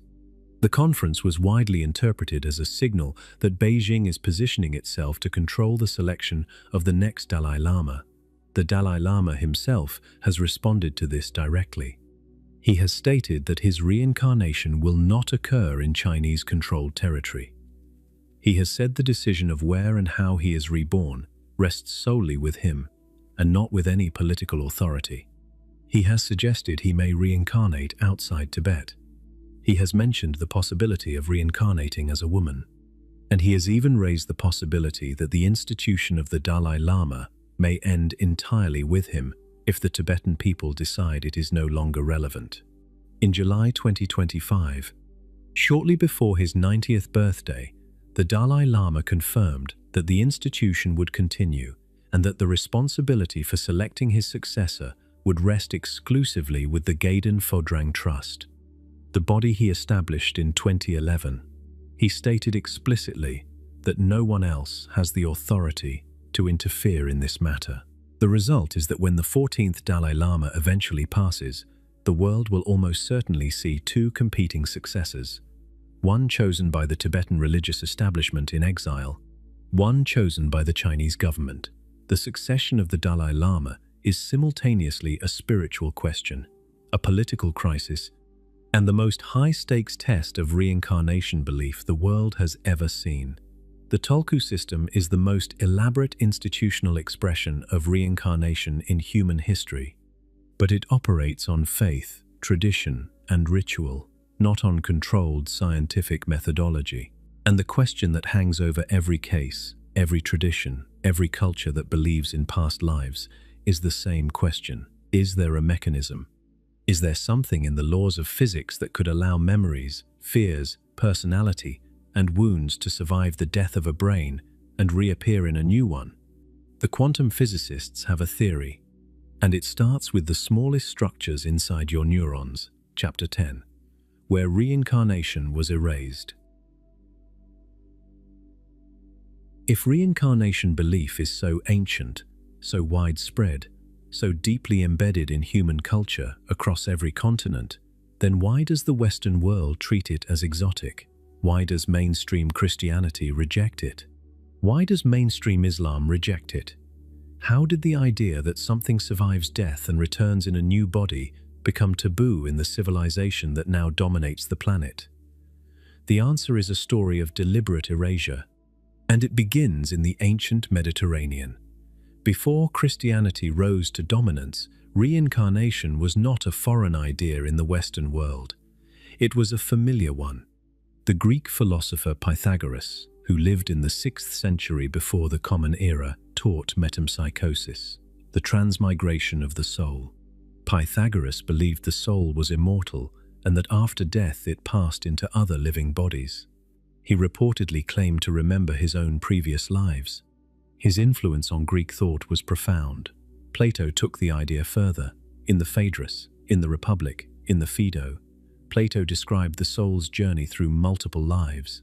In the myth of Air, which closes the Republic, a soldier who dies on the battlefield is granted a vision of the afterlife. He watches souls choose their next lives. Some choose wealth, some choose beauty, some choose wisdom. The souls drink from the river of forgetfulness and are reborn, carrying no conscious memory of their previous existence, but carrying the weight of their choices forward. This was mainstream philosophy in the ancient world. It was taught in schools. It was debated in public squares. It was part of the intellectual furniture of the civilization that would eventually give birth to Christianity. And when Christianity arrived, the relationship between the new faith and the old philosophy was complicated. Some early church fathers engaged seriously with Greek philosophical traditions, including the concept of the soul's journey. The most important of these was Origen of Alexandria. Born around 185 of the Common Era, Origen was one of the most influential theologians in the early church. He was a prolific writer, a rigorous thinker, and a man who took the philosophical traditions of Greece seriously. Origen appears to have discussed the pre-existence of the soul, the idea that souls existed before their incarnation in a physical body. Scholars debate the extent to which Origen endorsed full reincarnation versus a more limited doctrine of pre-existence. His writings are complex, and not all of them survive in their original form. Many were translated and edited by later hands. But the core idea that the soul has a history that precedes birth, that it carries something from a prior state of existence, was present in his thought, and this is where the erasure happened. In 553 of the Common Era, the Second Council of Constantinople convened. This was the fifth of the great ecumenical councils of the Christian Church. And among the matters addressed were certain writings attributed to Origen. The council issued a series of anathemas, formal condemnations of specific theological positions. Among those condemned was the doctrine of the pre-existence of souls. The significance of this moment is debated among historians. Some researchers argue that this was the point at which reincarnation belief was formally expelled from Christian orthodoxy, that a door which had been open, or at least ajar, was slammed shut and locked. Others argue that the historical record is more nuanced, that the council targeted specific aspects of Origen's theology rather than reincarnation broadly. That reincarnation had never been mainstream Christian teaching in the first place. But the effect is clear. After the 6th century, reincarnation was not part of accepted Christian doctrine. The soul was born once, it lived once, it died once, it faced judgment once, it went to heaven or hell. The cycle was broken, the wheel was stopped. And for the next 14 centuries, in the civilization shaped by Christian theology, the idea that you might have lived before was not just wrong. It was heresy. But reincarnation did not disappear from the Western world entirely. It went underground, into the esoteric traditions, into the mystical schools that operated at the margins of orthodoxy. And one of the most important of these is the Jewish mystical tradition of Kabbalah. Mainstream Judaism, as we discussed in our previous documentary, largely declines to map the afterlife with specificity. The emphasis is on this life, on action, on covenant, but Kabbalah, the mystical branch of Judaism, contains an explicit and detailed reincarnation theology. The concept is called Gilgul Neshamot, the cycling of souls. The Zohar, the foundational text of Kabbalah, compiled in 13th century Spain, describes souls returning in new bodies to complete unfinished spiritual tasks. Each soul has specific missions. If those missions are not fulfilled in one lifetime, the soul returns to try again.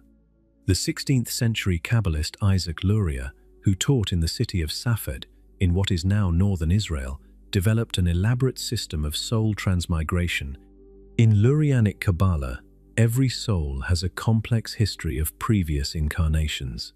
Relationships between people in the present often have roots in past life connections. The purpose of each incarnation is to repair what was broken in previous lifetimes. This concept of repair, of tikkun, is central to Lurianic thought. And this is not a forgotten curiosity. Lurianic Kabbalah is the dominant theological framework of ultra-Orthodox Hasidic Judaism today. Millions of people follow a tradition that includes reincarnation as a core belief. It has been hiding in plain sight within one of the Abrahamic faiths for centuries. Now trace the return of reincarnation belief in the broader Western world. In the 19th century, the Theosophical Society, founded by Helena Blavatsky and Henry Steele Olcott, introduced Hindu and Buddhist concepts, including reincarnation, to Western audiences on a large scale. In the early 20th century, Edgar Cayce, the so-called sleeping prophet, gave trance readings in which he described past lives for thousands of clients. In the 1950s, the Bridie Murphy sensation brought past life regression into the American mainstream, even though the case eventually collapsed. And then came the 60s and 70s. The counterculture, the explosion of interest in Eastern religions, the Beatles traveling to India, transcendental meditation entering the American vocabulary, a generation questioning the assumptions of their parents' Christianity and discovering alternatives. Today, the numbers speak for themselves. 1/3 of Americans believe in reincarnation. The 2024 Pew Global Survey found reincarnation belief in nearly every country examined, even in heavily Christian or Muslim societies. The youngest adults are consistently the most likely to believe. The trend line points upward. 1/3 of the Western world's most powerful country believes they have lived before. Billions worldwide accept it as fact. The University of Virginia has 2,500 investigated cases, and yet mainstream Western science still treats reincarnation as though it belongs in the same category as astrology. Why? What would it take for science to engage seriously with the possibility? The answer may lie not in any single case or any ancient tradition, but in a radical reconception of what memory actually is, and where it might be stored. Chapter 11. The Quantum Argument for Past Lives. We need to talk about physics, not the physics of falling objects and planetary orbits, the physics of the very small, the physics that governs the behavior of particles at the subatomic level. Because it is here, in the strangest and most counterintuitive branch of science ever devised, that some researchers believe they have found a framework for how memory, personality, and even physical marks could survive the death of a brain. The starting point is a simple principle. In quantum mechanics, information cannot be destroyed. This is not a philosophical statement. It is a mathematical one. The no-hiding theorem, proven in 2007 by physicists Samuel Braunstein and Arun Pati, establishes that quantum information is conserved. It can be transformed. It can be scattered. It can become extraordinarily difficult to recover, but it cannot be erased from the universe. Now, consider what this means for consciousness. If consciousness is fundamentally a quantum process, if the subjective experience of being you is rooted in quantum-level activity within the brain, then the information that constitutes your consciousness cannot simply vanish when the brain stops functioning. It must go somewhere. This is the foundation of a hypothesis called orchestrated objective reduction, developed by physicist Sir Roger Penrose and anesthesiologist Stuart Hameroff. Penrose, who won the Nobel Prize in Physics in 2020 for his work on black holes, proposed that consciousness arises from quantum computations occurring within structures called microtubules. Microtubules are tiny protein tubes found inside every neuron in the brain. They are part of the cell's structural skeleton, but Hameroff and Penrose argue that they are more than scaffolding. They are quantum processors. In their model, quantum superpositions, states where a particle exists in multiple configurations simultaneously, occur within microtubules. These superpositions collapse in a specific way, governed by the geometry of space-time itself. Each collapse produces a moment of conscious experience. String enough of these moments together, and you get the continuous flow of awareness that you experience as being alive. Hameroff has extended this framework to address what happens at death. If quantum information in the microtubules does not collapse into a new state, but instead dissipates into the universe, that information would not be destroyed. It would persist in the quantum fabric of reality. And if the person is resuscitated, as in near-death experience cases, that quantum information could flow back into the brain and reassemble, producing the vivid experiences of light, tunnel, life review, and return that near-death experiences consistently report. But what if resuscitation does not occur? What if the body truly dies? The quantum information would still exist, scattered, diffuse, but not gone, and the question becomes whether that information could reconcentrate, whether it could organize itself into a new biological substrate, whether what we call reincarnation is the quantum information of one consciousness finding its way into a new brain. This is speculative. It is important to say that plainly. Neither Penrose nor Hameroff have published a formal model of reincarnation based on orchestrated objective reduction. The framework provides a conceptual space in which reincarnation is not ruled out by physics, but it does not provide a mechanism detailed enough to make testable predictions. It is a possibility, not a proof. But Jim Tucker, the reincarnation researcher at the University of Virginia, took this line of thinking in a specific direction. Tucker published a paper in which he proposed that quantum mechanics provides a framework for understanding reincarnation cases.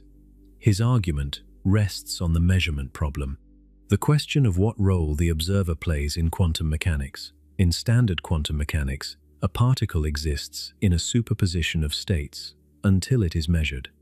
The act of measurement causes the wave function to collapse into a single definite state. The observer appears to play a role in determining which state becomes real.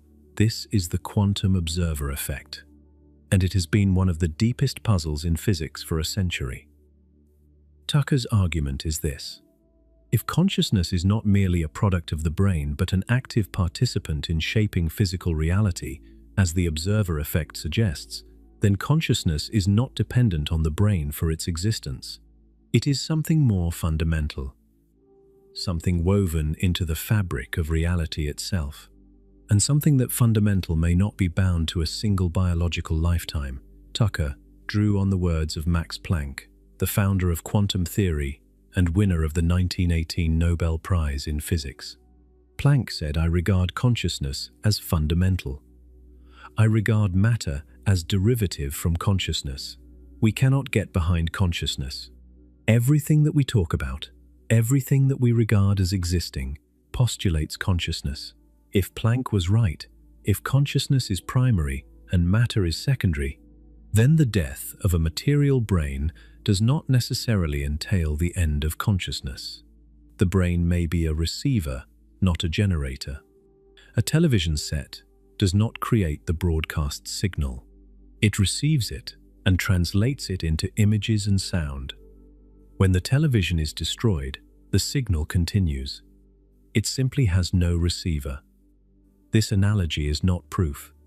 It is a metaphor, but it captures the essential shift that Tucker and others are proposing. Consciousness is not produced by the brain. Consciousness is filtered through the brain, and when the filter is removed, consciousness does not cease. It continues, and it may eventually find a new filter, a new brain, a new body, a new life.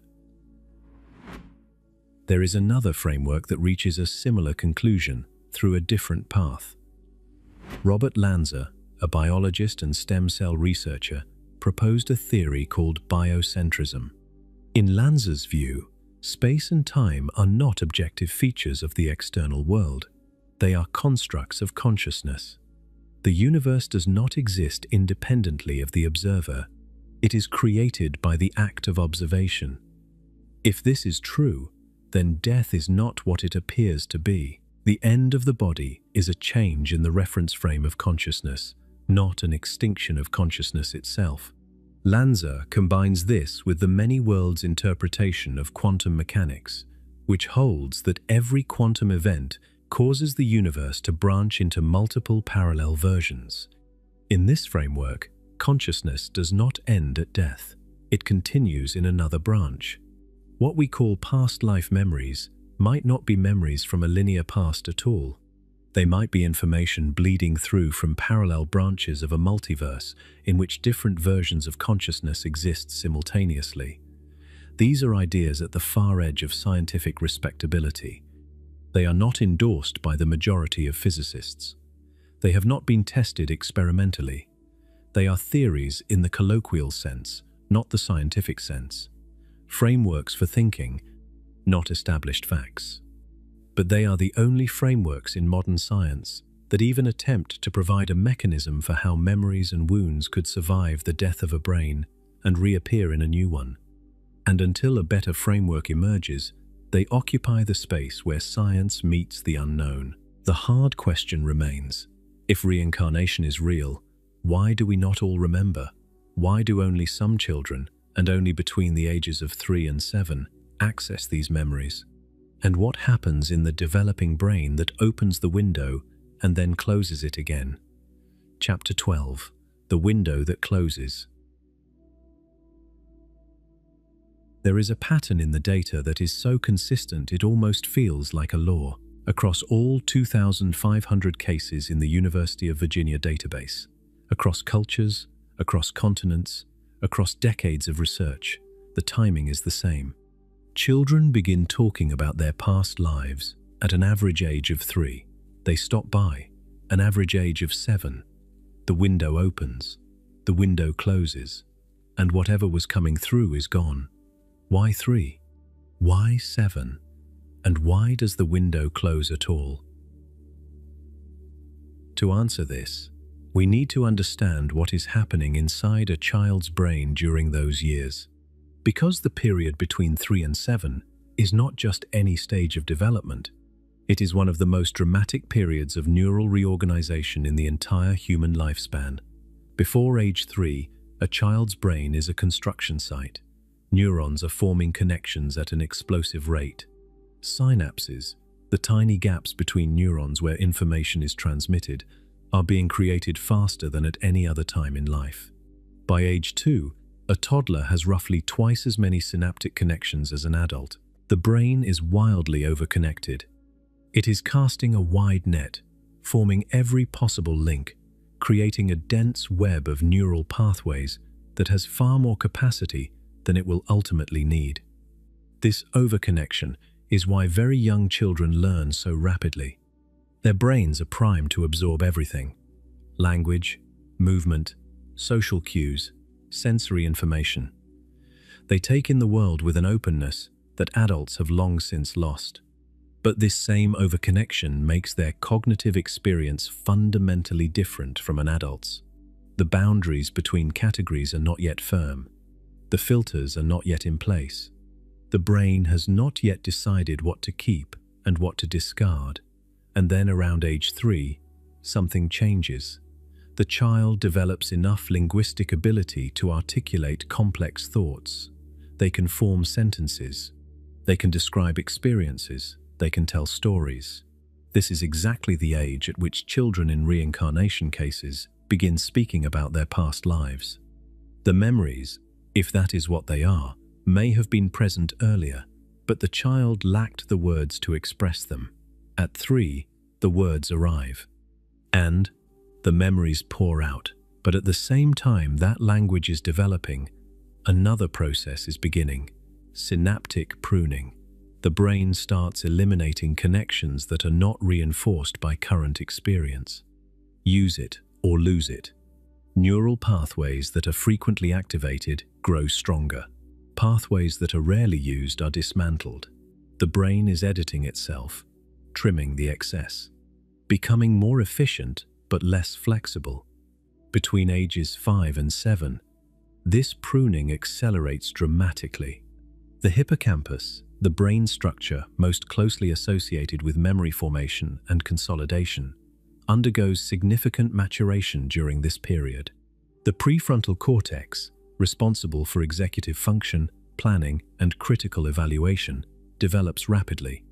The brain is shifting from a state of open, unfiltered absorption to a state of organized, categorized processing. This is also the period associated with childhood amnesia, the well-documented phenomenon in which adults cannot remember events from before age 3 or 4. The memories from those earliest years are not stored in the way that later memories are. The neural systems that encode and retrieve long-term autobiographical memory are not yet fully online. As these systems mature, they overwrite or reorganize the earlier material. The memories of early childhood do not survive the transition. If past life memories operate through a similar mechanism, if they are stored or accessed through neural pathways that are present in the overconnected early brain, but that get pruned during the developmental reorganization, then the window between 3 and 7 makes perfect sense. At 3, the child gains language and can articulate what they are experiencing. By 7, the pruning has removed the pathways through which those experiences were accessible. The window closes. The memories fade. Tucker has noted that in most cases, the forgetting is natural. The memories dissolve like a dream upon waking. The child simply stops talking about the previous life. Some children lose interest gradually. Others are told by their parents to stop. In Western cultures, where reincarnation is not believed, parents often actively suppress the claims. They tell the child they are making it up. They change the subject. They express worry or disapproval. This external pressure may accelerate the natural process of forgetting. But in some cases, the memories do not disappear completely. They leave residue. unexplained phobias that persist into adulthood, unusual skills or abilities that have no apparent source, strong attractions or aversions to specific places, people, or activities that the child cannot explain. The conscious memory of the past life fades, but something remains below the surface, still influencing behavior, still shaping preferences. No longer accessible to awareness, but not entirely gone. This pattern of emergence and disappearance raises a profound question. If past life memories are real, where do they go when the window closes? Are they destroyed by the pruning process? Are they pushed below the threshold of consciousness, still present but no longer retrievable? Or do they dissipate back into whatever substrate carried them in the first place, returning to the quantum field or the universal consciousness, or whatever framework you choose to describe the source?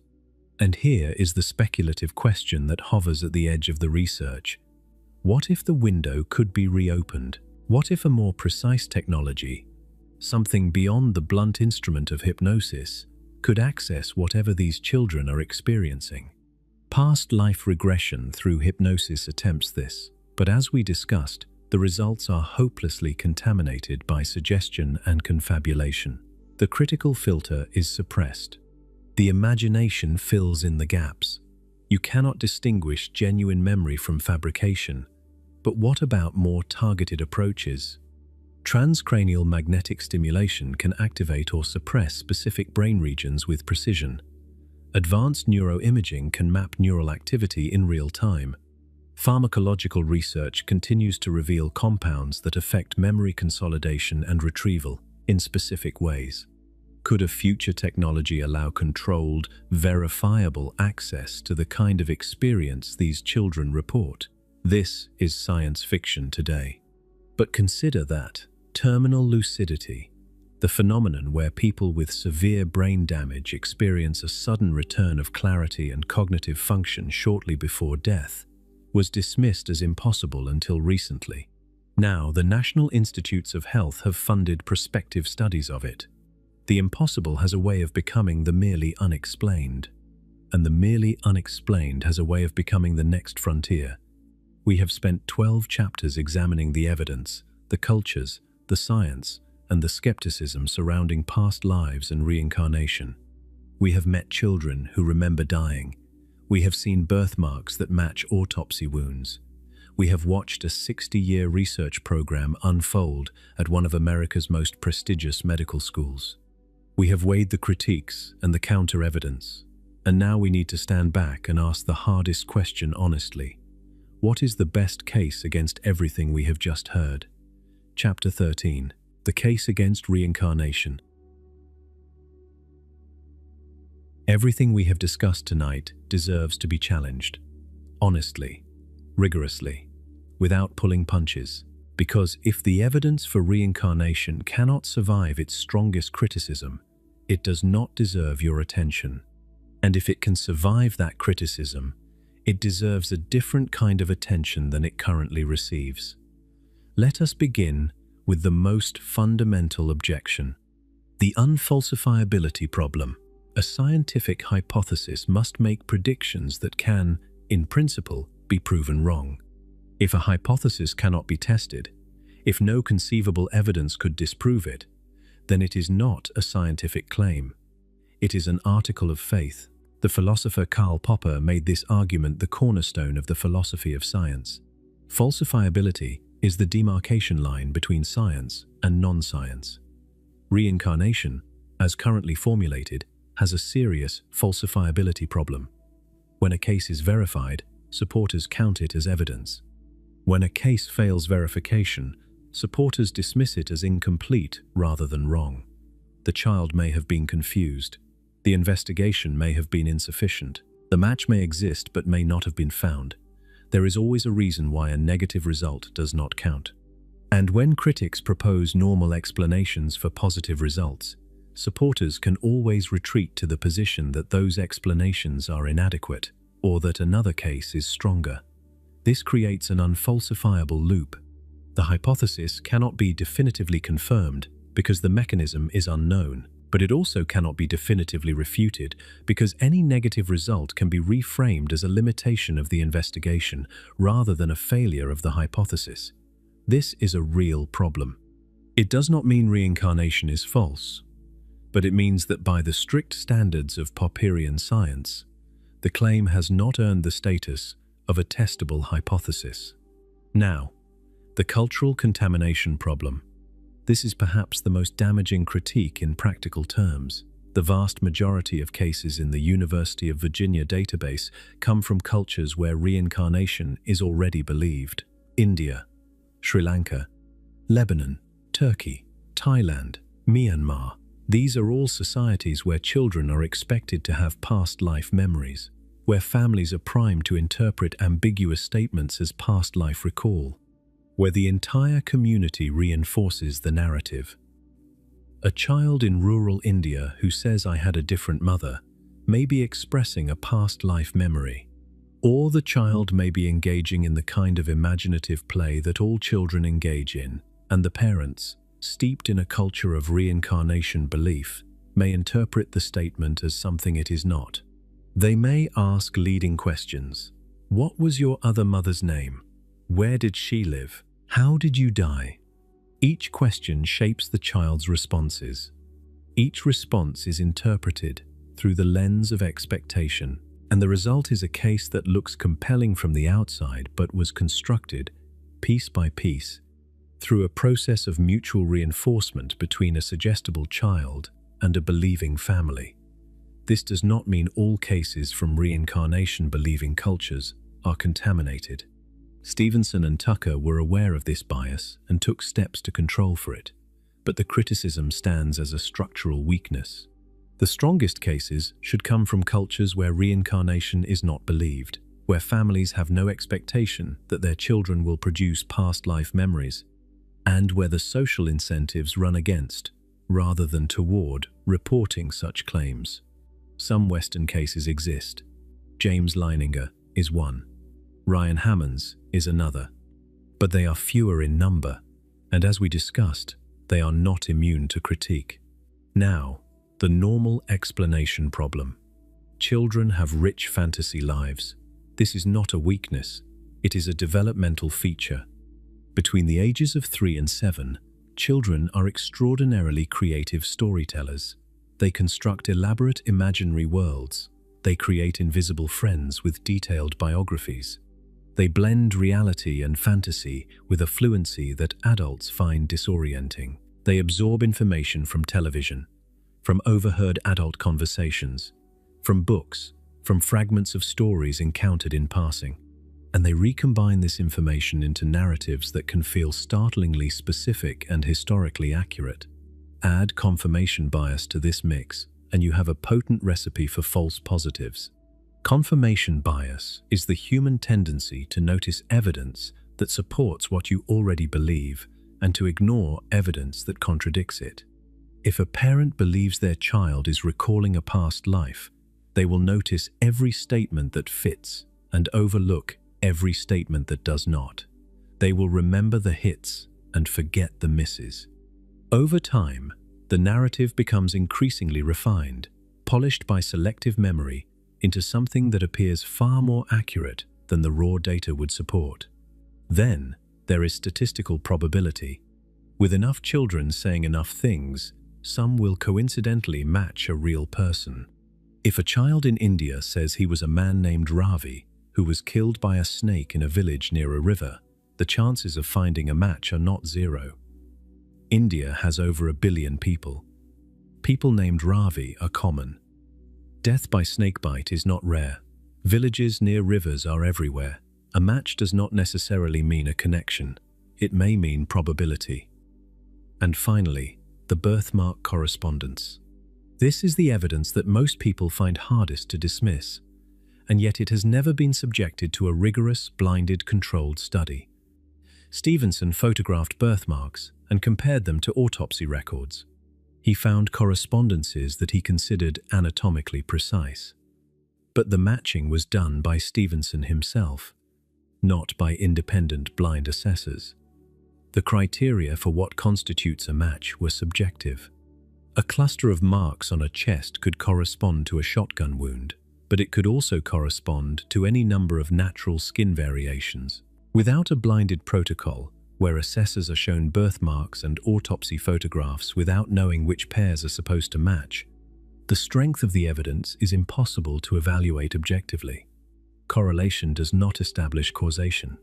A birthmark in the same location as a wound on a different person's body does not prove that the wound caused the birthmark across lifetimes. It may be coincidence.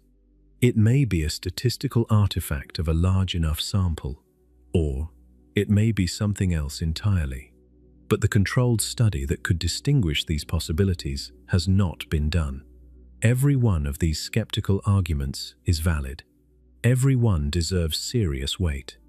And yet, 2,500 cases, 1,567 identified matches, 60 years of research. A 2025 paper in the International Review of Psychiatry, a mainstream medical journal, asking what these cases tell us about the mind beyond the brain. Children providing details accurate for deceased individuals living at great distances from the child's family. Birthmarks corresponding to autopsy wounds. Phobias matching the manner of death in claimed previous lives. Behaviors and skills consistent with the previous personality. The debate is not over. It may never be over. The evidence is not strong enough to prove reincarnation, but it is too consistent, too detailed, and too persistent to be comfortably dismissed. It sits in the space between proof and dismissal, in the space where the most interesting questions live. And that leaves us with the question we have been building toward all night. Not whether reincarnation has been proven. It has not. Not whether the skeptics are wrong. They raise legitimate concerns. But the question of what all of this means for you, for how you understand consciousness, for how you think about death, and for how you choose to live the one life you know you have. Chapter 14. The oldest question asked again. So here we are, at the end of the journey, or perhaps at the beginning of one. We have traveled from a child's bedroom in Louisiana to a research library at the University of Virginia. We have opened autopsy files and placed them beside photographs of birthmarks on children who should not have those marks. We have listened to people speak languages they never studied. We have watched a Yale-trained psychiatrist lose everything because he told the truth about what happened in his office. We have seen hypnosis create memories that never existed, and we have seen why the man who knew more about reincarnation than anyone alive warned us not to trust it. We have looked inside your DNA and found your grandparents' fear written in the chemistry of your cells. We have circled the globe and found the same belief on every continent, in every century, in every culture. We have climbed into the mountains of Tibet and watched monks search for a reincarnated master. We have traced the erasure of a belief that once lived alongside Christianity and survived in secret. We have descended into the quantum realm and asked whether the laws of physics allow something to survive the death of a brain. We have watched the window open at age 3 and close at age 7, and asked what happens to whatever comes through. And we have given the skeptics their full hearing, honestly and without flinching. Now let us ask what we know. We know that children around the world spontaneously report memories of previous lives. This is documented. Over 2,500 cases, investigated by researchers at one of the most respected medical schools in America, over 6 decades, published in peer-reviewed journals, open to critique and surviving it, not unscathed, but standing.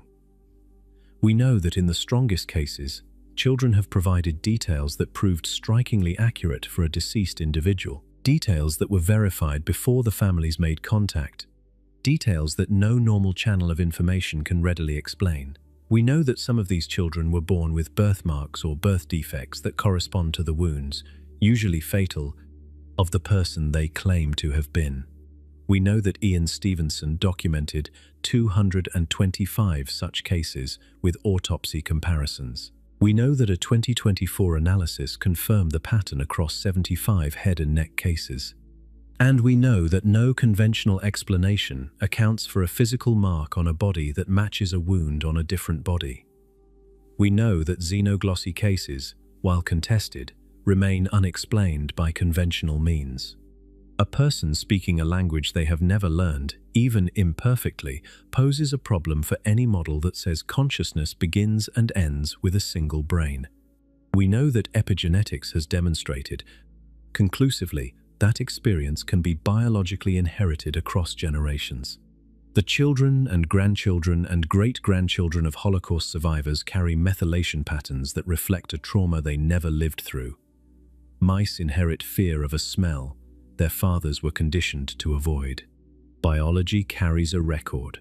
We know that quantum mechanics establishes that information, at its most fundamental level, cannot be destroyed. Whether that principle applies to consciousness is unknown.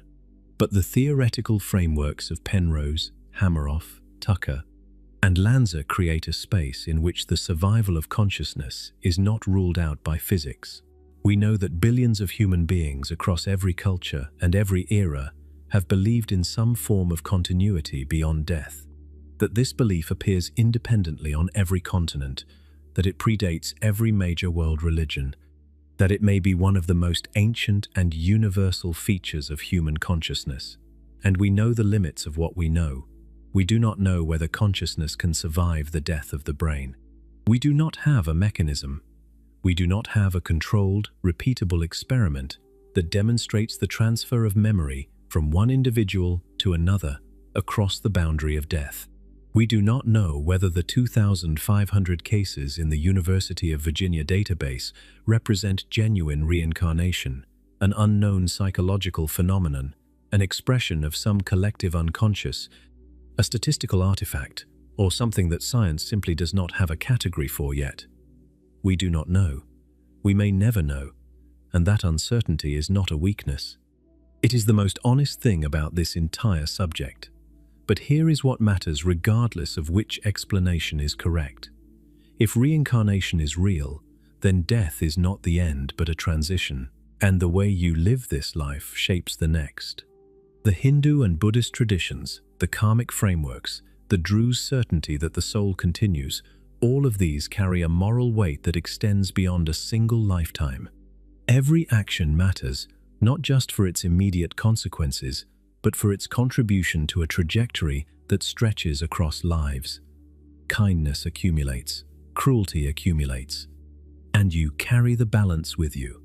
If reincarnation is not real, then what these children experience is equally extraordinary. It means that the human brain can generate fully detailed, emotionally devastating, historically accurate memories of lives that were never lived. It means the mind's capacity to construct reality is even more powerful and more mysterious than we currently understand. It means the border between imagination and memory, between self and other, between present and past, is thinner and more permeable than any neuroscientist has yet explained. Either way, the conclusion converges on the same point. Your consciousness, however it arose, wherever it goes, is here now, this moment, this breath. This awareness of yourself listening to these words in the dark. Whatever you are here. And the question of whether you have lived before is, at its deepest level, a question about how you choose to live this time. Whether death is a wall, a door, or a revolving door. The moments you have are finite and precious. And whatever you carry forward, karma, quantum information, epigenetic echoes, or simply the memory that others hold of you, is shaped by what you do with the time you have. James Leininger is an adult now. The nightmares stopped when he was a child. He does not remember being James Houston Jr. The window closed. 10. The screaming boy who was trapped in a burning cockpit over Iwo Jima grew up into a young man who knows the story only because his parents wrote it down. Whatever came through has receded. Whatever lived in him has gone quiet. But the questions his case raised have not gone quiet. They have gotten louder, 2,500 children, 60 years of research. A question that every culture on Earth has asked, and none has answered definitively. Have you lived before? Will you live again? And does the asking itself change how you live now? The Druze do not wonder. They know. The Tibetans do not wonder. They search. The Hindus do not wonder. They prepare. The Buddhists do not wonder. They practice. 1/3 of Americans are not sure. And the scientists at the University of Virginia keep filing cases, keep photographing birthmarks, keep traveling to distant villages to interview children who should not know what they know. The question remains open. It will remain open long after this documentary ends, but perhaps that is the point. Perhaps the question is not something to be solved. Perhaps it is something to be lived with. A companion for the dark hours.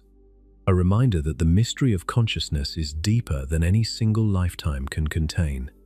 If you enjoyed this deep investigation into science, history, and the mysteries of consciousness, please like this video and subscribe to the channel. Your support makes these detailed stories possible. Tell us in the comments, do you believe you have lived before? And if you have, what do you think you carried with you? These are not just questions for scientists, they are questions for all of us. Because consciousness is not a problem to be solved. It is an experience to be honored, and whatever comes next, you are here now. That is extraordinary enough.